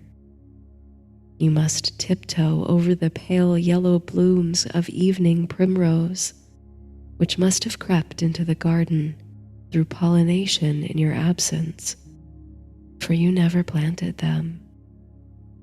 You catch a whiff of candy-sweet perfume from them as you go. It's the moonflower vine wilting on the trellis that you're drawn to. With tender hands and an open heart, you reach in and out of the gaps, retrieving and retraining the vine, tying it to the scratchy wood with lengths of twine, carefully handling the leaves. Under your nimble fingers, the shriveled blossoms pick up their heads, encouraged, and one by one, each with a little pop and a burst of lemon-edged musk, the buds spring open. The trumpet-like blooms seem to swoon toward the moon, each nearly as big as the palm of your hand, soft and white as fresh linen. The magic of the moonflower is its impermanence. These sweet blossoms, so like their namesake in shape, hue, and luminescence, open only for the night, closing again as soon as they're touched by morning dew. Lost in admiration, your gaze tracing a spiral to the center of the flower, a rustle of movement sparks in your periphery. Very close to your feet, you catch only the faintest glimpse of another rabbit disappearing into the hedgerow. It's fitting that rabbits should make an appearance under the full moonlight. They are resurging just as the earth is in her springtide garment of green, but they have powerful connections to the moon too. In Asian folklore, there are tales of the so-called moon rabbit, a companion of the lunar goddess Chang'e. You turn to the brilliance of the moon and squint to see if you can make out the patterns in its surface suggestive of the moon rabbit, mortar and pestle in hand, pounding the elixir of immortality. The Cree people too saw a rabbit in the markings of the moon, and they told stories of an ambitious rabbit who wished to ride the moon. The crane agreed to fly him there, the rabbit clinging to his legs as they went. That is why, they say, the crane has such long legs. Carrying the rabbit to the moon stretched them. With the moonflowers blooming brightly and in abundance, you work your way around the borders of the garden to tend to other shrubs and flowers. It's a mild night with a dewy breeze just skimming over the hedges. You're struck by an urge to feel the grass between your toes. You remove your shoes and let your bare feet fall on the turf. How soft the earth is, and how comforting the cool grass. The snowdrops lining the garden path are already blossoming, like little white teardrops against the green. Each delicate one seems to exhale as you walk past. The moon has risen to its zenith in the sky, still without the illusory magnification of the horizon. It appears dazzlingly large and close, as though you could stretch your arms out straight upward and embrace it. You find you hardly need the lantern you brought. The silver veil of moonlight transforms every surface upon which it falls.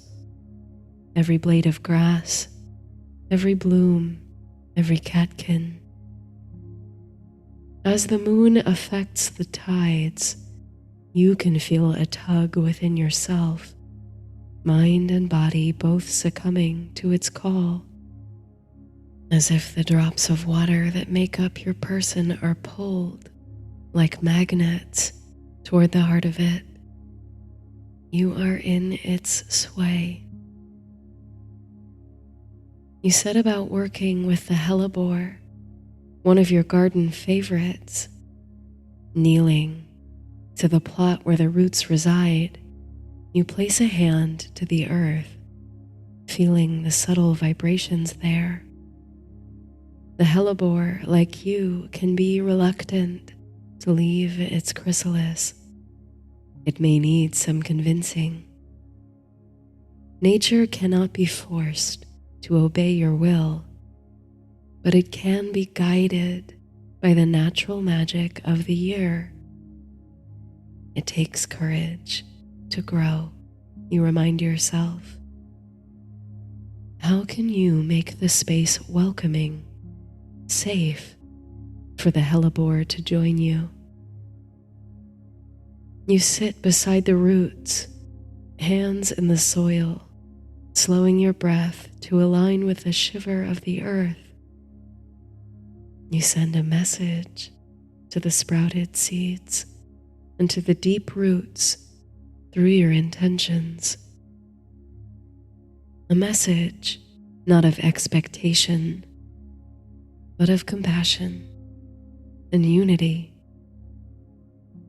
We're in this together, you aim to convey.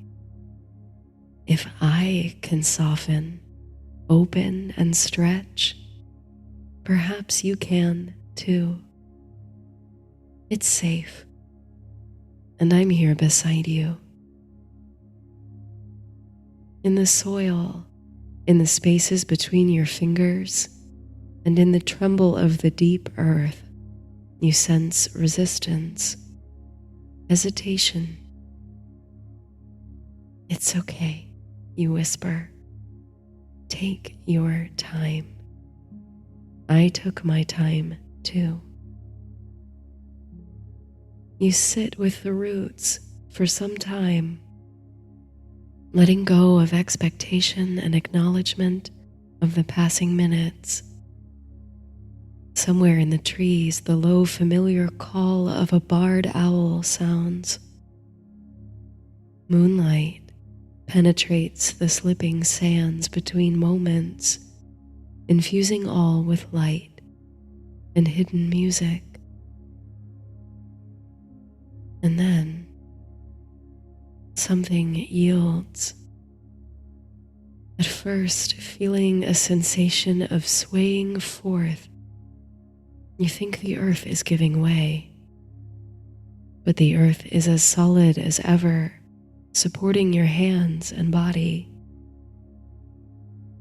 You realize in a moment of clarity that you are the one bending, swooning. The vestiges of resistance you felt in the earth and the hesitation you attributed to the hellebore was your own uncertainty.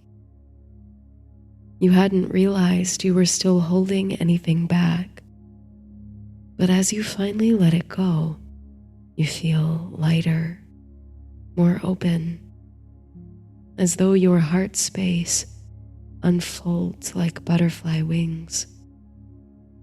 You're able to take deeper, cleaner breaths, and your body feels more relaxed than before. You even feel a fluttering laugh travel from the depths of your belly to your lips. It feels so good to laugh in the garden. As if responding to your easing, to your unbinding of emotion, the soil sparkles. Up from the ground twist spindly green stems, and from them sprout leaves and elegant petals. Each one drips from the stem till the blooms are full, though cast downward and demure, as though the blossoms are afraid to behold the full moon. Ombres of green, pink, and white bleed to dappled patchwork in their centers. A sigh escapes your lips. All this time you thought you were encouraging the flowers to grow, when in fact they were waiting for you to break through. It's one of the consistent surprises of magic and of nature. That which you put into your work comes back to you, challenges you, awakens you. Perhaps you're drawn to hellebore because it's such a mercurial flower. It can heal or poison, depending on the circumstance. It must be handled with care and firm intention. In Greek mythology, it was used as a cure for the Maenads, driven to ecstatic frenzy by Dionysus, and to heal the madness of Heracles. That must be why it casts its gaze toward the ground, away from the moon glow. The moon, of course, works magic and mayhem on the minds of men. You lean back on your hands, inclining your face to drink in the cleansing moonlight. So bright, so full and heavy that it looks to droop, to sag toward the earth. The moon agitates the tides of the ocean and the inner tides of human bodies. You have half a mind to cast a net around it, like a butterfly, bring it inside, and keep it as a nightlight. But the moon is only a mirror, you remember. It does not have its own light to shine.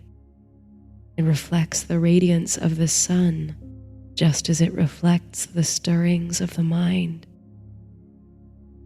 Every culture across the wide world and throughout the seas of time has gazed upon its surface and seen a dazzling reflection. A man in the moon, a rabbit with mortar and pestle, a god or a goddess.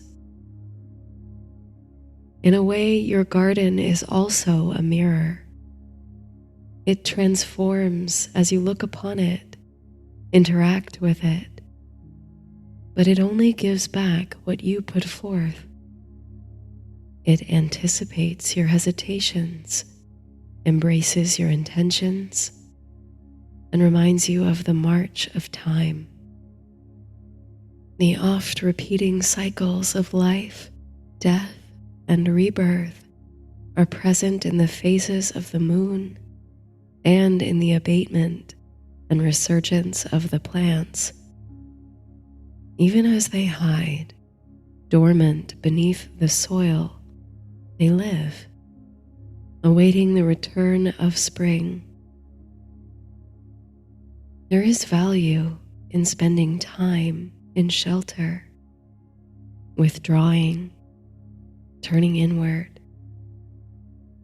But there is equal value in stepping forth again into the light of the sun or the moon and opening once more. The garden teaches you to grow, and it takes courage to grow. The east wall of the garden is stone, covered now with rich green ivy. An old fountain in the wall is untouched by the vine.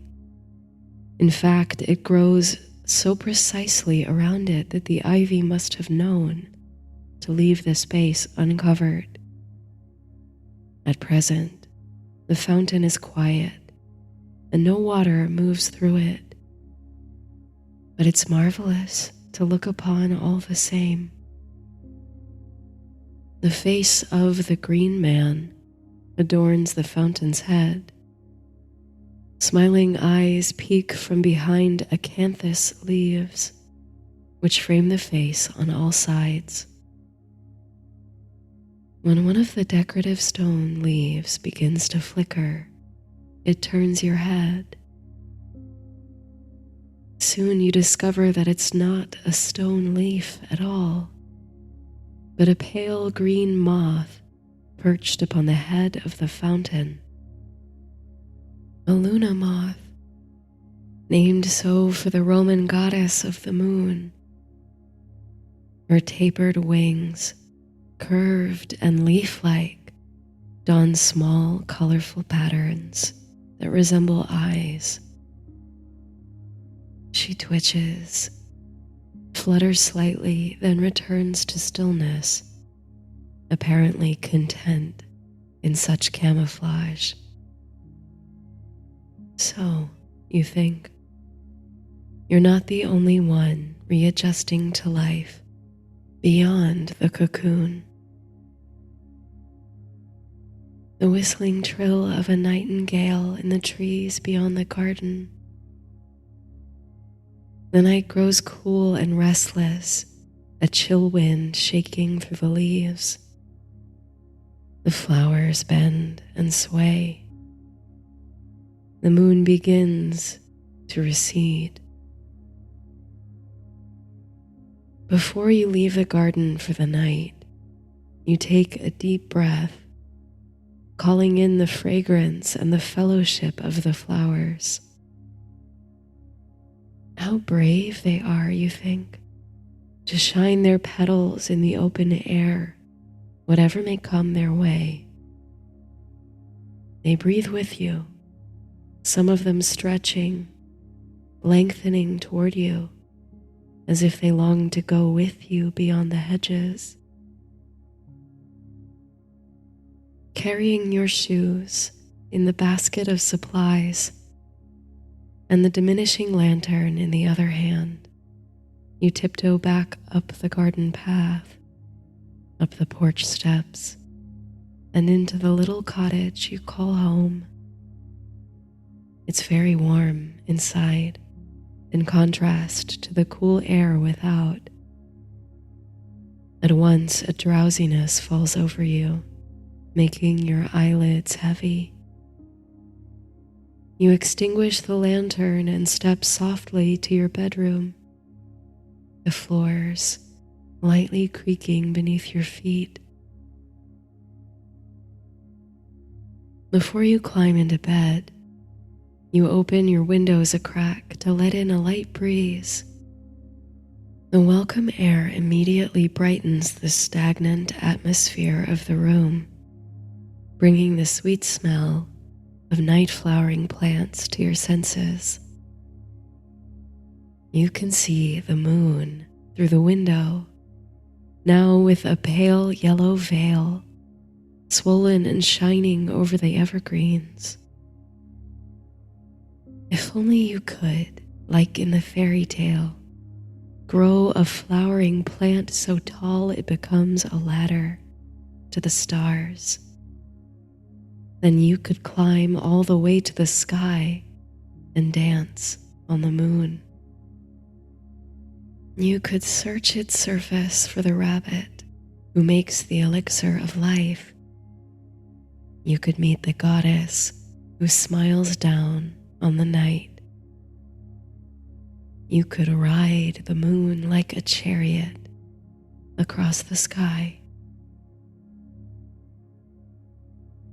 With a softened self, an open heart, and a cleansing breath, you crawl into your bed. You get snug under the blankets, warming your feet and feeling the cool breeze on your face.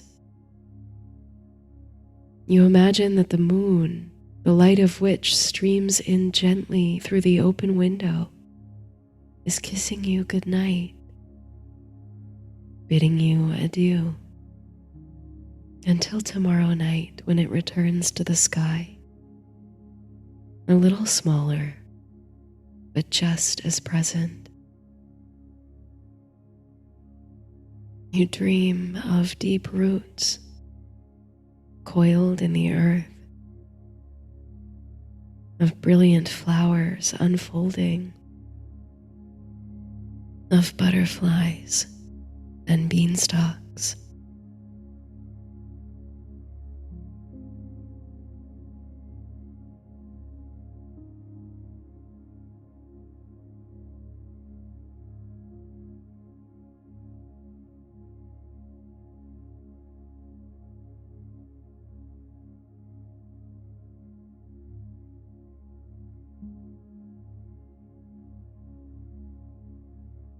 When the summer air crackles like sparks in a fireplace, and the joints in your body seem to creak like the floorboards of an old house, it can only mean one thing. A storm is coming. One of those fast-gathering summer storms that make such a fuss over the entrance, drop a large amount of rain in mere minutes, then seem to lose steam. Such intense, short-lived spectacles are a common feature of the region in high summer, bringing a fleeting relief to the muggy, stifling heat. You cherish the moments after one of these storms, when the sky is still an eerie shade of orange or yellow, and the mist still hangs round, and the birds are quiet, and the air is sweetly cool.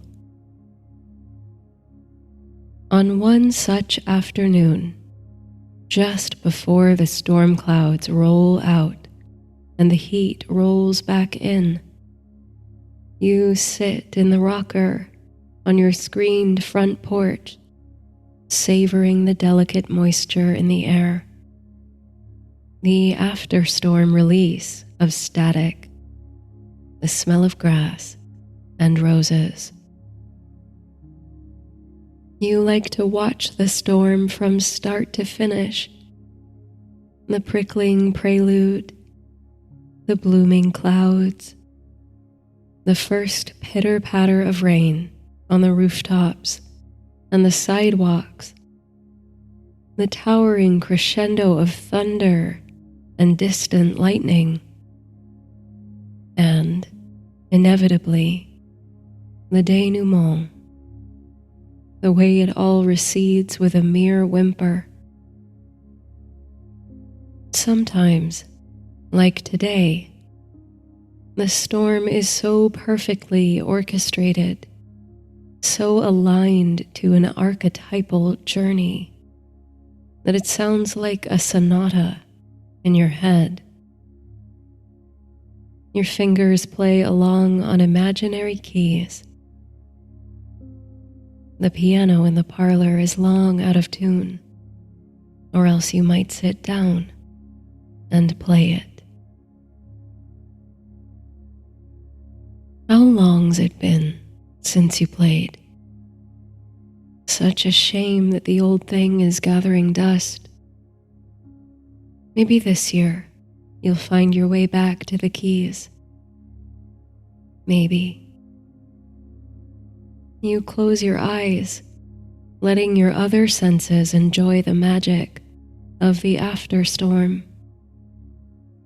You can hear the plink of the raindrops who lost their way, getting trapped in the magnolia tree out front, finally becoming too heavy for its leaves, and dropping joyfully on the ground with a splash. You smell the citrusy blooms of lantana along the garden gate. Your skin drinks of the cool dew on the air. You flutter your eyelids open as a new sound joins the chorus of leftover raindrops. Footsteps on the sidewalk and the creak of the rusty gate. George, the mail carrier, is coming up the walk. By the looks of it, he was caught in the rain on his route. His hair and uniform are soaked. Oh my, you say, standing from the rocker and swinging open the screen door. Aren't you a mess? Rain, sleet, or snow, George intones, his voice as cheerful as ever. Won't you come in and dry off? I could put the kettle on, you say, a note of concern in your voice. Then add, you'll catch your death, knowing full well you sound exactly like an overcautious grandparent. I've come through much worse, he assures you. Besides, already running behind on the route today. At least take this, you say, pulling a tea towel from the laundry basket just inside the door. George takes it gratefully and mops his face and hair. Keep it, you insist, in case it's not done raining on you today. George chuckles, then reaches into his bag, retrieving a small stack of letters for you. You give the pile a cursory glance and smile, as there seems to be a postcard from Lottie in Paris. You're glad to hear from her, bittersweet as it is. You'd planned to take the trip together. It was all the two of you talked about for years. But things change. At first, when you told her you weren't coming with, she tried to call the whole thing off. But you insisted she'd go anyway, and it seems to have been the right decision. And with every postcard, you get a small glimpse into the magnificent European adventures she's having. Among the pile of letters, another catches your eye. The soft pink corner of an oversized envelope. Before George leaves, you pull it to the front of the stack, feeling the weighty paper between your fingers. "George," you say quizzically, "what's this?" He angles his head to look at the envelope. In the center, your name and address are written in elegant calligraphy. But in the upper left corner, where a return address should be, there are 5 words: "The Queen of the Night." Intrigued, you turn the envelope over and break the wax seal. Inside, you find a card which reads, "On behalf of Ida Bell Baker, you are cordially invited to the annual gathering of the Society of the Queen of the Night." "Ida Bell Baker," George says as you show him the invitation. "The poet." Of course, you've heard of Ida Bell Baker. Everyone in town has. She's the poet laureate of Louisiana. She grew up here, dirt poor, then left as soon as she came of age for New York City. From what you know, she did quite well for herself. She wrote a play that had a good run on a Broadway stage, and she published a few novels and books of poetry. You have one, you think, on the shelf above the piano. It's also gathering dust. But just about 5 years ago, Ida Bell Baker came back to town. No explanation. Her parents passed a long time back, so there wasn't much here for her to come back to. She bought a stately house by the lakes and kept writing. Her latest book of poems, according to the stories in the paper, is all inspired by her hometown. You haven't read it, but the folks in Baton Rouge ate it up, it seems, and she got the distinction of State Poet Laureate last year. Below the opening words on the invitation, there is an address for Baker's house on the lake, you assume, a date and time, and then, in the same calligraphic script as the envelope, a short phrase: "Don't take it serious. Life's too mysterious." The word serious, however, is spelled C-E-R-E-U-S. You lift an eyebrow. It feels like an inside joke, of which you aren't privy to the punchline. "It's tonight," you say. "Whatever this is, it's tonight." "She gives some wonderful parties," George says. You throw him a bemused look and he adds, sheepishly, "Or so I've heard." There's a soft rumble of thunder somewhere in the south.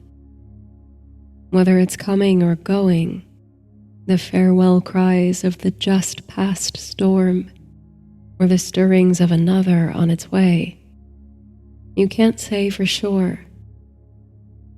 So, George says his goodbyes and continues on his route, anxious to be done for the day before another downpour.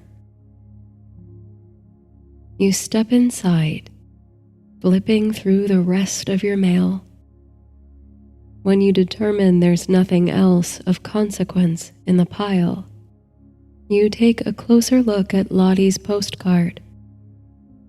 On the front, there's a photograph of a grand boulevard, which, judging by the extravagant, triumphal arch at its end, you take for the Champs-Élysées.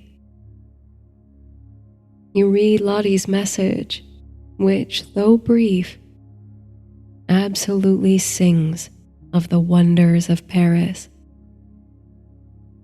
The beautiful monuments, the extraordinary museums, and the explosion of arts and music in the streets. She signs off, as she has every postcard, with a reminder that you must come back here together one day, and wish you were here.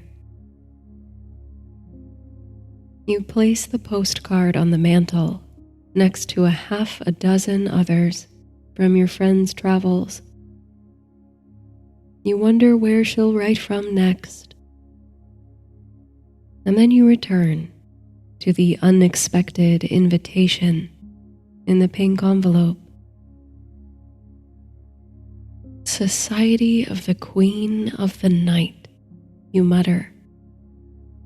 The name of the club or organization, whatever it is, calls up unsavory imagery. You think of secret societies, underground speakeasies, and, well, it's hard not to think of the fiendish, vengeful villain from Mozart's opera, The Magic Flute.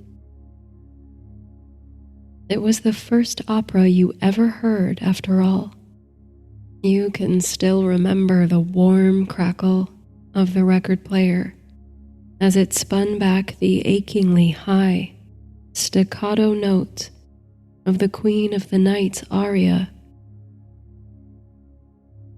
All of a sudden, an amusingly bizarre image rises to the top of your imagination of Ida Bell Baker, poet laureate of Louisiana, donning jeweled black robes and a crown of stars, floating into a backyard party on the edge of a crescent moon, joyfully singing opera for a cavalcade of adoring guests. You can't imagine yourself actually leaving the house to go to this gathering.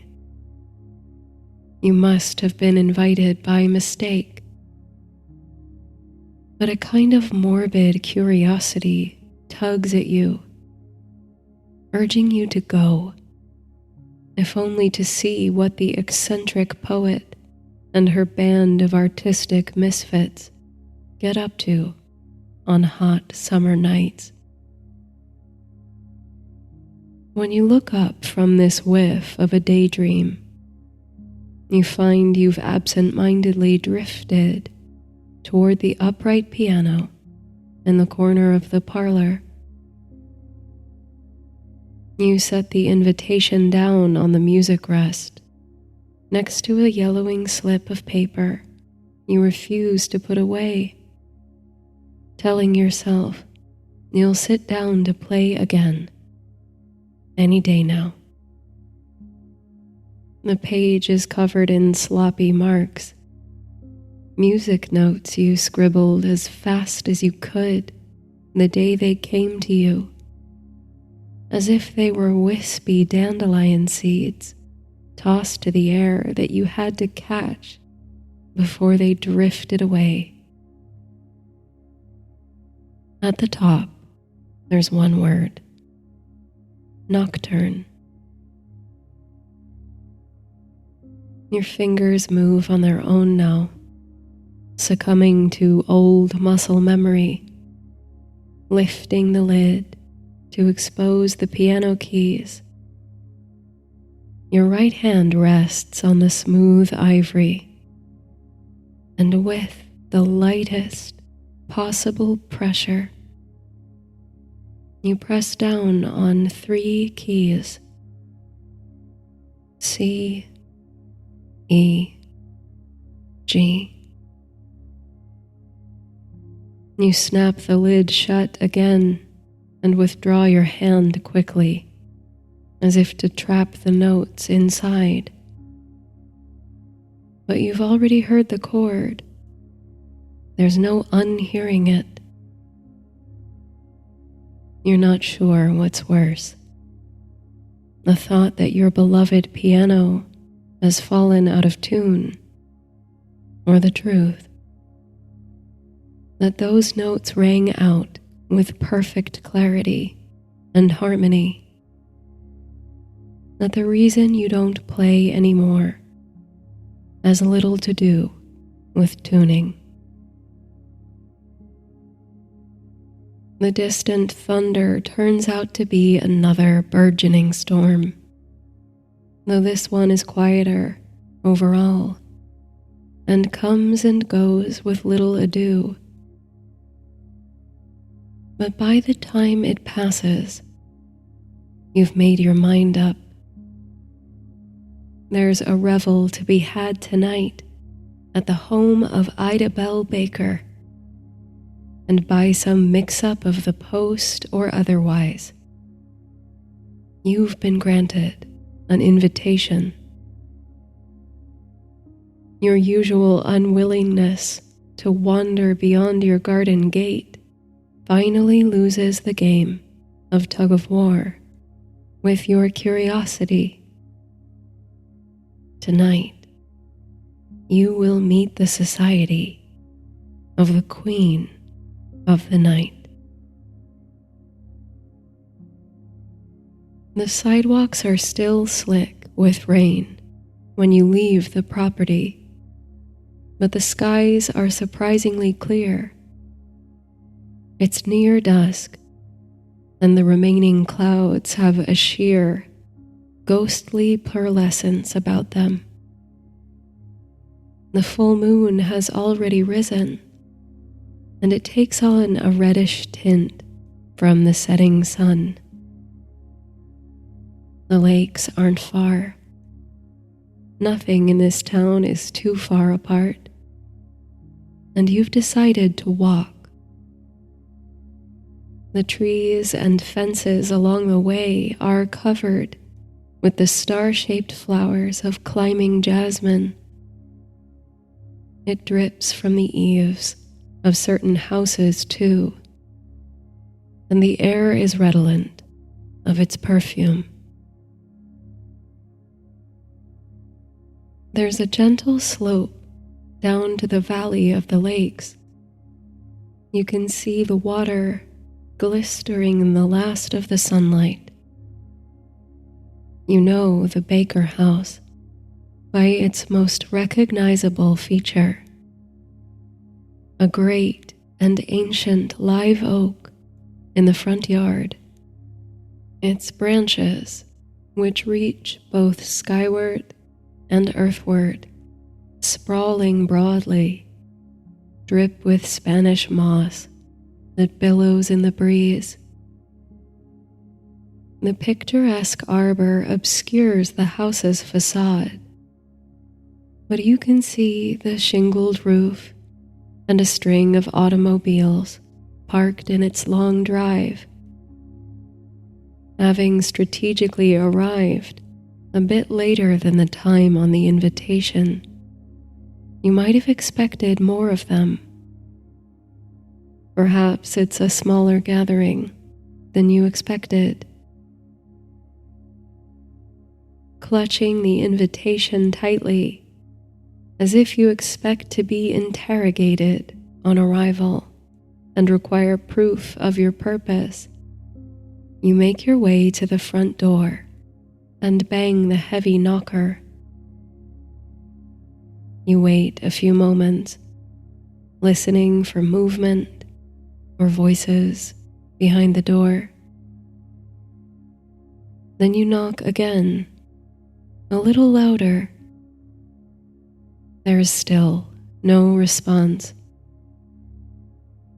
You inspect the invitation, even though you've read it over a dozen times, just to be sure you haven't gotten the date wrong or missed some detail. Then you hear something,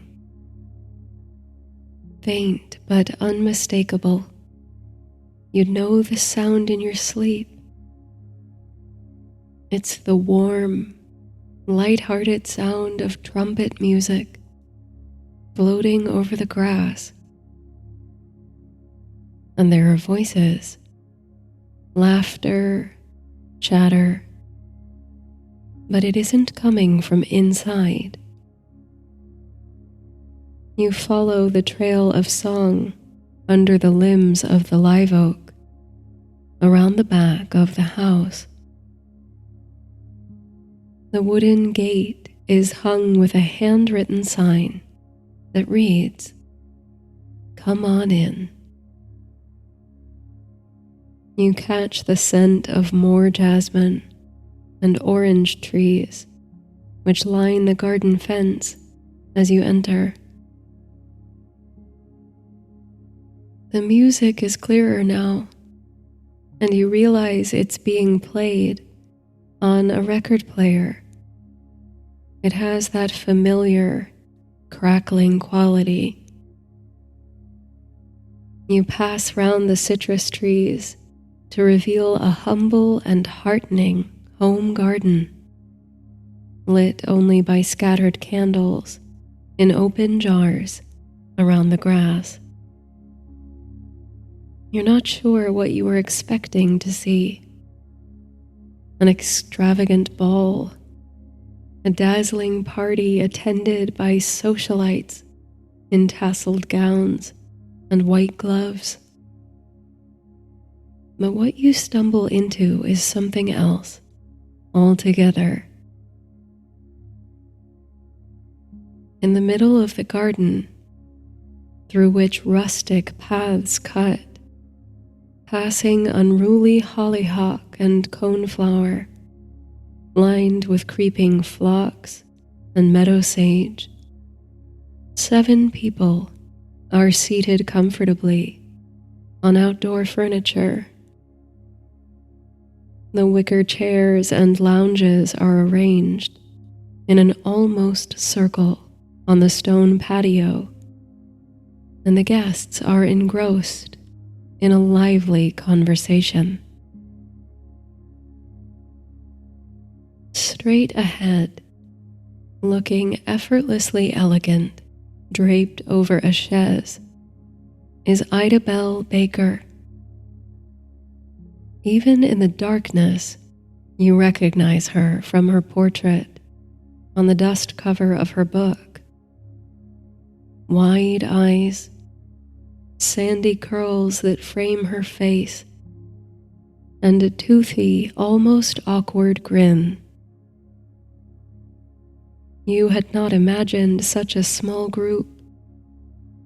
Even with the informal atmosphere, it makes the entire affair seem that much more exclusive, and makes you feel ever more certain that your invitation was a mistake. You think about turning around, slipping out of the garden before you're noticed, heading back to the comfort and security of your home. But as you begin to back away, Ida Bell looks up. She looks right at you. And then her smile widens. She calls your name, her voice traveling up at the end. A question. Then she gestures for you to come out of the shadows, to join the group, chatting in the candlelight. The other guests regard you as you step forward, nervously, still clutching your invitation. How marvelous, Idabel says as you approach. She embraces you, kisses you once on each cheek. I wasn't sure you'd make it, but I hoped. Idabel turns you around and introduces you to the other guests, still lazing on their lounge chairs. She lists off the names of each of them, and you feel your heart begin to beat faster. These aren't just any old residents of your town. These are playwrights, actors, painters, and musicians, some up-and-comers and others well established in their art. Here, Idabel says, making room on the chaise. You'll sit next to me.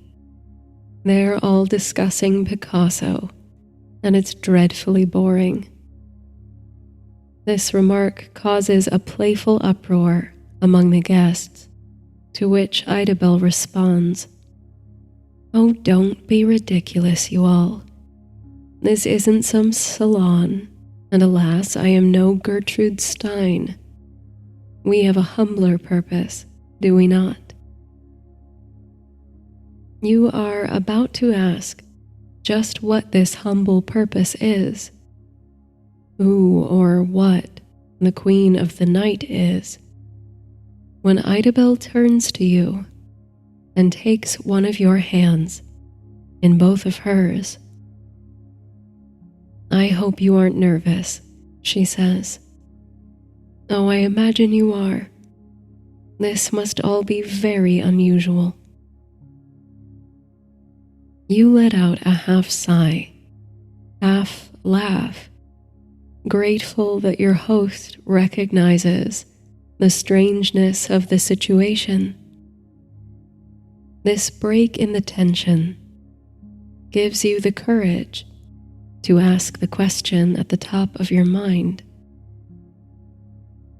"Miss Baker," you say, "why did you invite me? How do you even know who I am?" "You mean Lottie didn't say anything?" she says, before adding, "Oh, and please call me Ida." "Lottie?" you ask. "Oh, that's wicked of her," Ida says, with mock indignation. "I thought she would at least give you some idea the invitation was coming." "How do you know Lottie?" "Well, as you might imagine, I'm a regular at the library," Ida replies. "Something clicks into place for you. Lottie took a job at the local library branch last year to help support her brother and parents. The income gave her just enough extra dough to sock some away each month and save for the trip overseas." Ida continues, "I've been going in almost every day lately, doing research for my next novel, and after weeks of greeting each other at the desk, she finally asked if I was who she thought I was. She helped me get my hands on some helpful volumes and microfilm, and before we knew it, we were talking every day. She never stops talking about you, you know." You can feel your cheeks flush.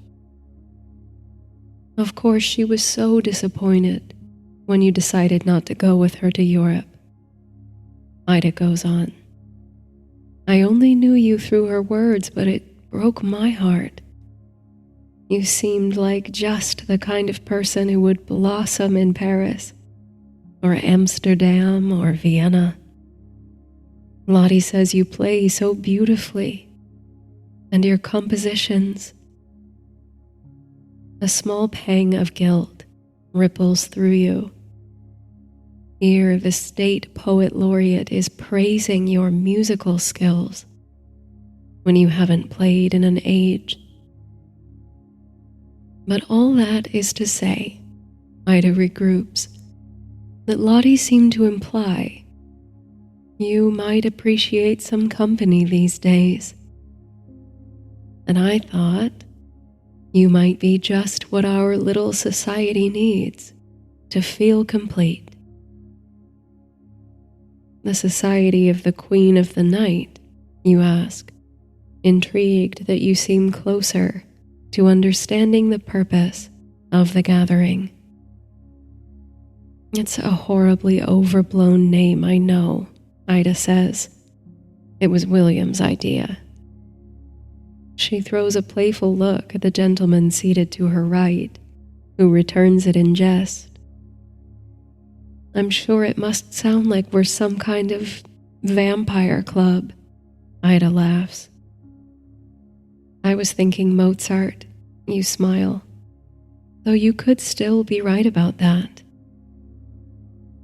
The other guests have quieted down their side conversations now, and a few of them utter noises of recognition at your remark. Who is the Queen of the Night, then? You ask, extending your question to the whole group. Well, says Ida, it's her. And now she turns her head, and the other guests as well, in the direction of the lakeshore. You half expect to see another person there, some priestess form emerging from the shadows, but all you see is a large, unruly potted plant with sprawling, tangled branches right in the gap in the circle of chairs, as if it is another guest. At the end of one branch hangs a heavy, bulb-like protrusion, nearly a foot in width. It soon becomes clear that this unusual flora is, in fact, the object of Ida's intention. It's a night-blooming cereus, she says. The Queen of the Night is a flower, you ask. A cactus, actually, which flowers only at night. And this variety blooms only once per year, one night only. Those who are lucky enough to witness the blossoming come to quickly understand why she's nicknamed Queen of the Night by horticulturists. You think back to the unusual quote written on your invitation. Don't take it serious. Life's too mysterious. Finally understanding the humor of the alternate spelling. Ida now reveals to you the true nature of the gathering. It is a kind of vigil, a group witnessing, because the night-blooming cereus in the poet's garden is going to bloom tonight. In fact, the happening, the unveiling of the Queen of the Night has, you realize, already begun. You'd be mistaken for not knowing it, though, for just like the unfurling of any flower, it's hardly visible to the naked eye. The process will be slow, like a lifespan, which, viewed in sequence from right in its midst, contains monumental changes that are nonetheless imperceptible from moment to moment, and which, when viewed from some secret place above the trees, is a time lapse of miraculous transformation. Just now, the last remnants of daylight are slipping away over the hills and lakes. The sun passes his crown to the moon and her cloak of glittering stars. You can feel a sense of anticipatory giddiness settling over the small group of witnesses. But the gathering carries on, for now, in much the same manner as it did before. Music wafts from the record player, mingling with the onset of a cicada symphony. Ida brings out bite-sized refreshments and pours drinks. Despite her earlier insistence that this is not an artistic salon, the guests nonetheless continue to discuss their creative contemporaries and inspirations. You are beginning to feel more comfortable among them. This in large part thanks to Ida's warmth and welcoming demeanor, and you even find yourself chiming into the conversation and holding your own. You speak with eloquence about classical music and the modern composers reinvigorating the form. It's the first time, and you can't remember how long, that you've had occasion to converse about it. You also get a hint to the mysterious logic of Ida moving home despite success in New York. The city, busy and breathtaking as it is, didn't inspire her. She wanted to write about family feast days, the strange customs of her childhood home, and live oaks dripping with moss. To do that, to turn her creative engine back on, she needed to come home, to immerse herself in the atmosphere, however hot and swampy that atmosphere is, however much grief would greet her upon her return. Some people, she laughs, just like some flowers, can only blossom under certain conditions. But as the night draws her curtains closer round you, as the darkness becomes denser, forcing the candles to strain against it, the atmosphere of the party changes. Though you all remain awake and alert, tuning your senses to take in small changes in the brimful, serious bulb, the conversation becomes quieter, slower, more spread out, as if the conversation itself is falling asleep. Evermore, you find it difficult to hold eye contact with anyone else in the group, your gaze drawn inexorably to the burgeoning flower.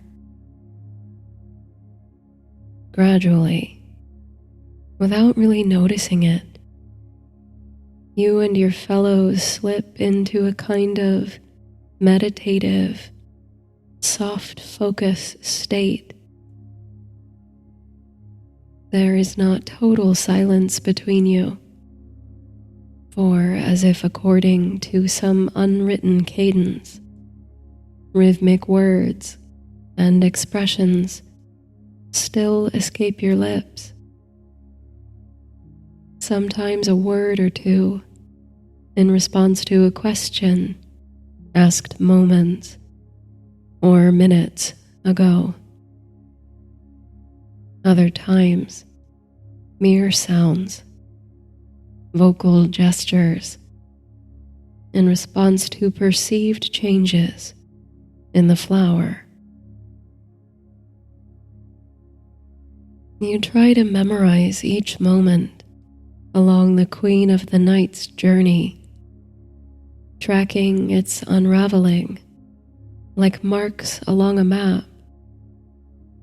But the flower defies you at every step. There are unseen mechanisms within and without, an assemblage of slow-moving parts and sleights of hand. The change happens so gradually it gives the illusion of speed. You're always just missing it, despite the sharpness of your concentration.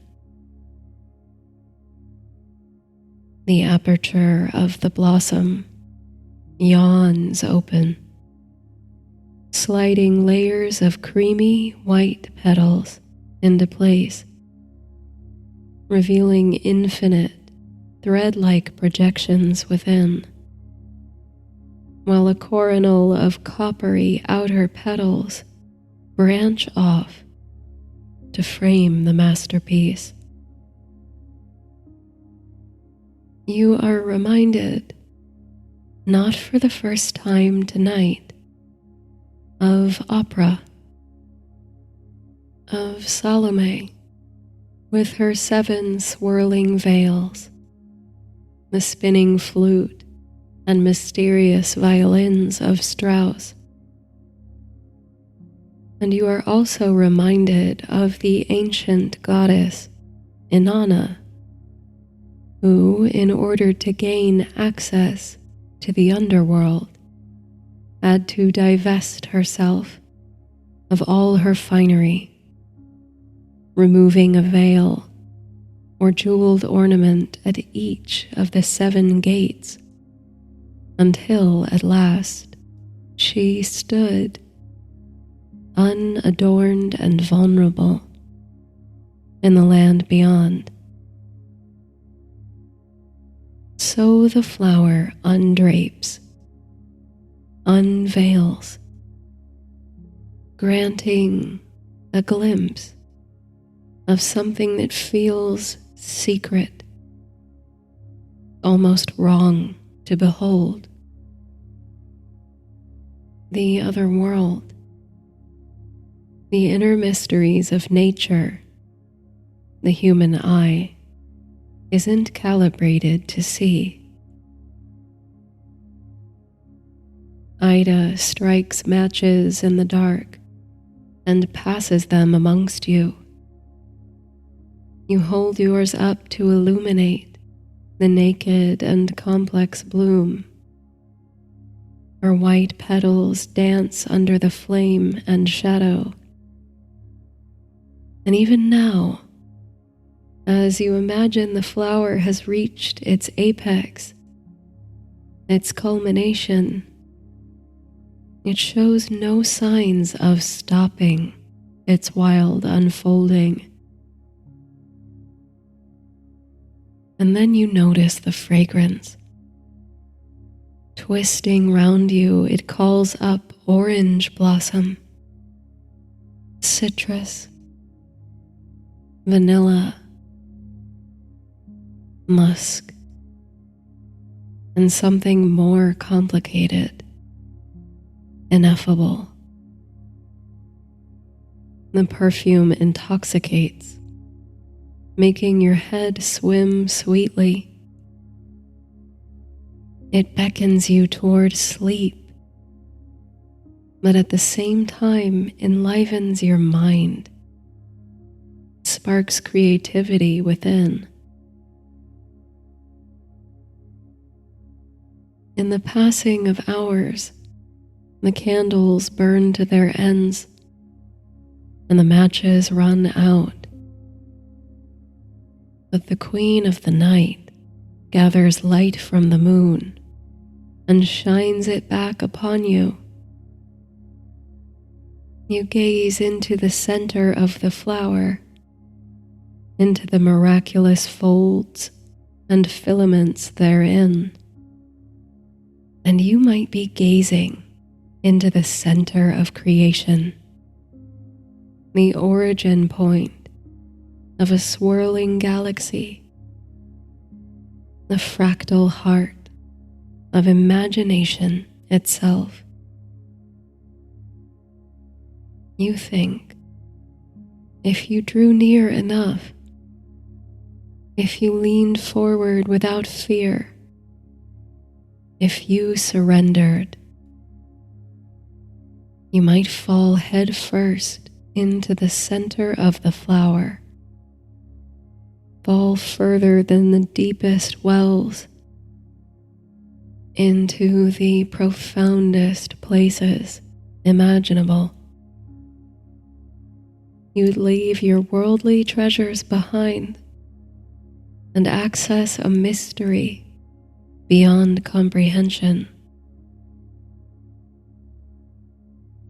And something slips within your mind, some veil of time or perception.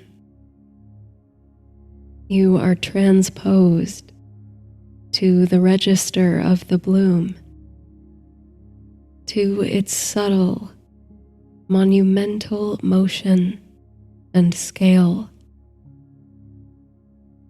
It's as if you can see all its stages at once, the quivering moments before it opens, the fullest apex of the blossom, the spent bloom come morning, all projected onto layered panes of glass.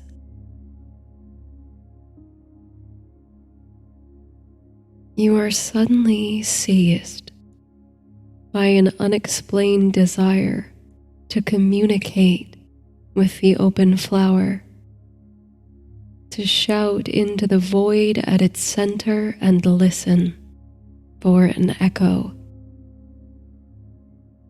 The desire is so overwhelming that although you try to keep it in for propriety's sake, after all, you share this space with near strangers. Your voice breaks through your restraint. Like something caged for years and knocking ceaselessly at the door, it escapes in a resounding hum. Your body resonates, and you could swear the blossom quivers in response. And as you continue to hum, your chest and vocal cords vibrating low, another voice joins yours from behind. Another.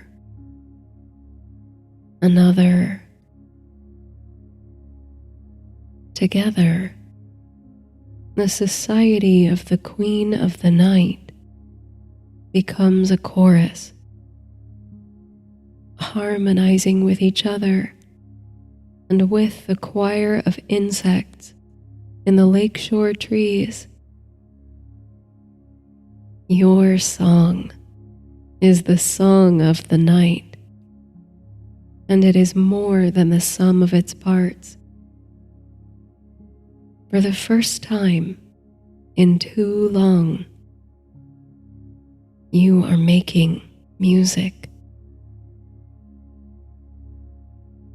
And then, though such things are impossible in a rational world, a serious world, a world dominated by human intelligence, another voice joins. It is a voice you can not only hear, but see. The voice of the Queen of the Night. a spiral of song, a hum that climbs a ladder of darkness and pulses, oscillates with inner light. The flower sings back. Your voice, the voices of your fellow watchers, the voice of the flower, all these ebb and flow, overlapping like waves made of sonic light, exchanging energy and information. Singing together feels like breathing together, each of you feeding each other breath in a circle, a spiral with no beginning or end. Your heart opens like the night blooming cereus, crowned and unguarded. You leave your armor, your defenses at the garden gate, and you allow the flower, the queen of the night, the high priestess, to behold you, to softly wrap you in song, more powerful than any protection. You surrender to the music of the night, the queen's nocturne, feeling its reverberations in every corner of your body, in your fingertips and the spaces between your fingers, in your hands, up and down your arms, blooming in your chest, from your heart space, all the way down to your feet, which, despite being grounded on the earth, seem weightless, unbound. Your whole body feels light, as if you're floating on a swell of luminous sound. You're warm, vulnerable, yet safe, buoyed by the voices of your new community, by the night music.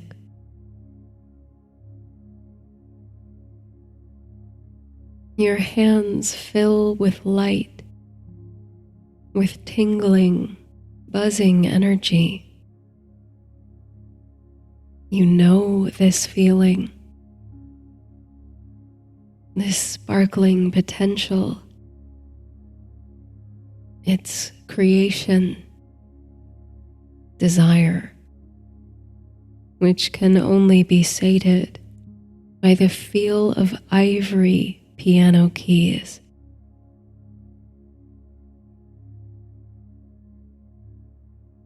Gently, slowly, with the epic and effortless journey work of dandelion parachutes tossed to the wind, you begin to float down to earth, to emerge from the center, to slide along the spiral back to the mundane experience. The bloom is closing, almost as slowly as it opened. The layered panes of glass are collapsing into one, and your perception is cautiously returning to baseline. Your eyes drink of the softening petals, the withering threads, holding every frame as tightly as you can. Like the arc of a summer storm, which gathers in such grandiosity and bellows its crescendo to the heavens, the night blooming Sirius now executes her coy denouement. She shrinks, sags, closes the gate to that unreachable mystery within. But you have touched something, tasted something, and your fingers still buzz with creative desire. There is music coursing through your veins, humming under your skin, a song that longs to be written.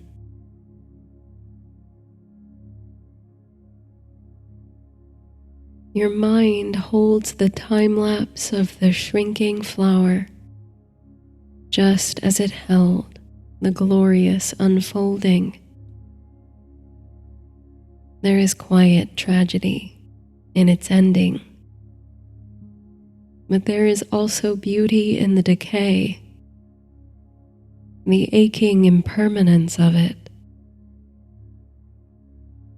The night transforms around you, shifting inky blackness into pearly gray and dusty blue.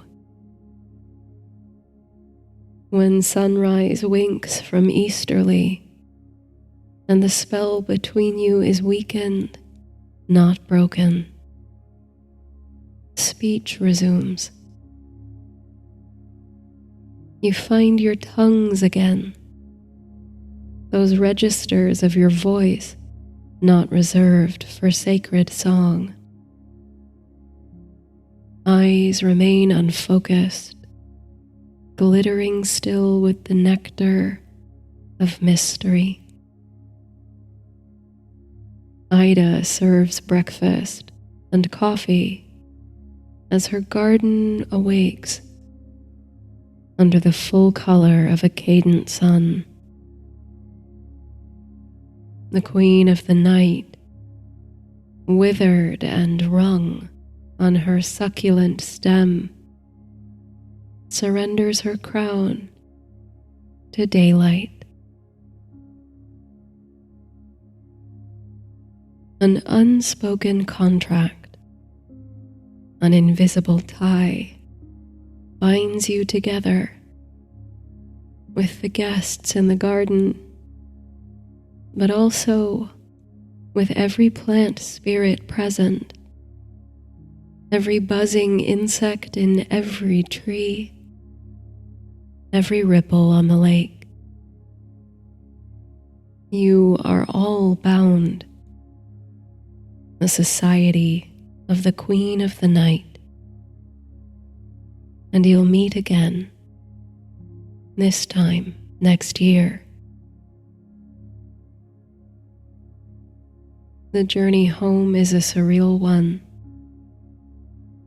The short distance from the lakes to your gate feels nonetheless like the return journey of one gone to visit the other world, the underworld. Familiar roads and trees take on new context as you go. You carry a gift from Idabel Baker, a cutting from her night-blooming Sirius, that you might cultivate such a plant in your own garden, bringing flowers to bear This you hold close, like the fennel stalk in which Prometheus concealed the fire he stole from the gods. In the same way, it feels like a secret, a divine gift, a vessel for intangible mystery. The rusty creak of your garden gate is comforting, yes, when you return home, but it echoes with a melancholy you hadn't noticed before. You don't usually hear it from this side. The closer you get to your front door, the more the exhaustion of your all-night vigil sinks in, like you're moving through molasses. There's a special cocoon of warmth around you too, from the knowledge that you have built new bonds of friendship, that there is a space waiting to welcome you, yourself, and your creativity. And now you know that you are brave enough to break your self-imposed exile, to leave the house, to open yourself to connection. The blooms in your garden greet you, candy sweet and mesmerizing in their own right. At last, you enter your little house, the screen door slamming shut behind you. Though your mind swims and your body aches for sleep, your fingers still buzz with creative excitement. You let them lead you to the parlor, to the upright piano that has lingered so long unplayed. You take a seat at the bench, gently lift the lid, and behold the spread of black and white keys. Your restless fingers hover just above the ivory, almost shivering. They are active with the energy of a summer storm, a crashing crescendo of thunder and rain and static, with the incalculable register of plant motion,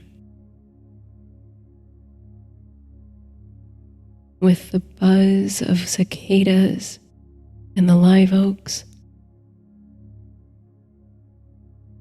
with the swirling cascade of Salome's veils, with the beckoning threads of the flower's center,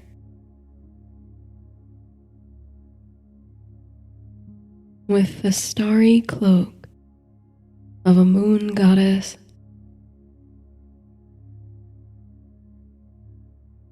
with endless iterations of the nocturne, with mortal mystery.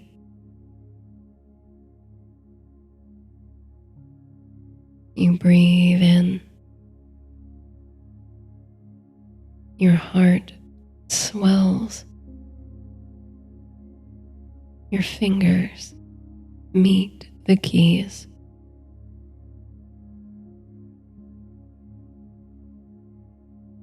Good night.